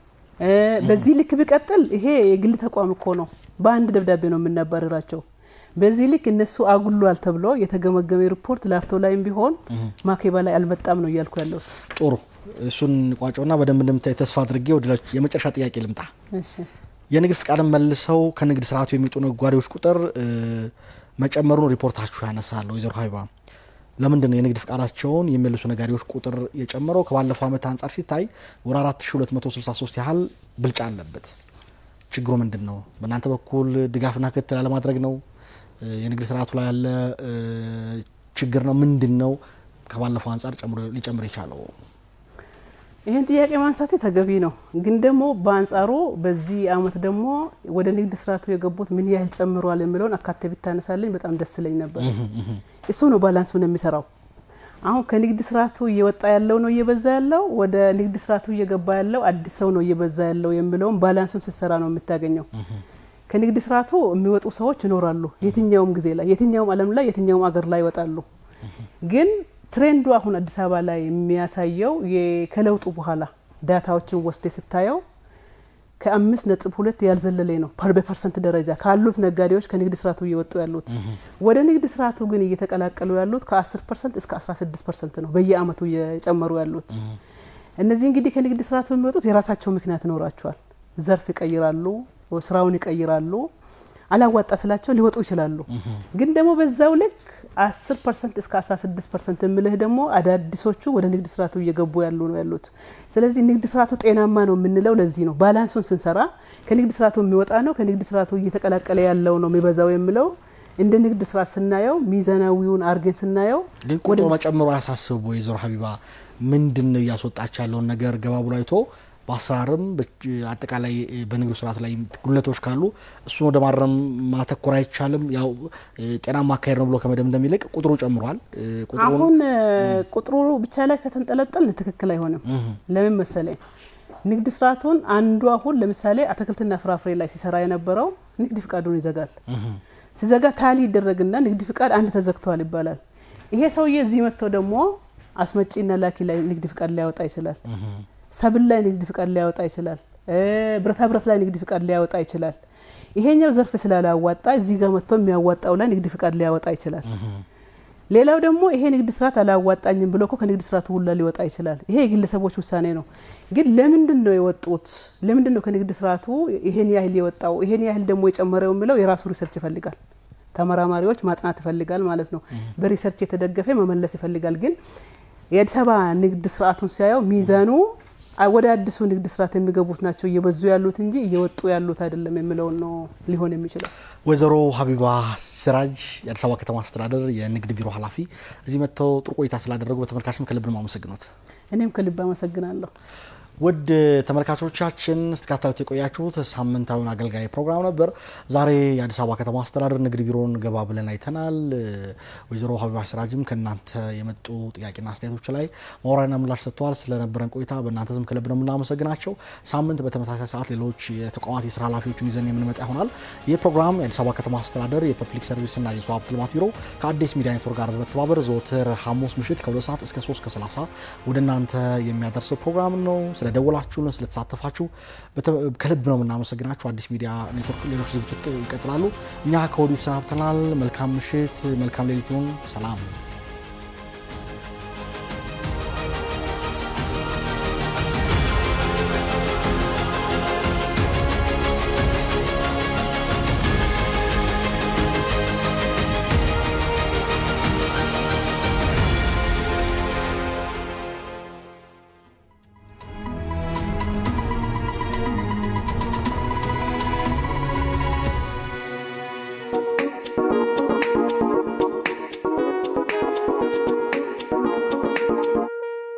ሀገር የዜጎቿን የዕለት ተዕለት ጥረት ስታንጸባርቅ ዜጎች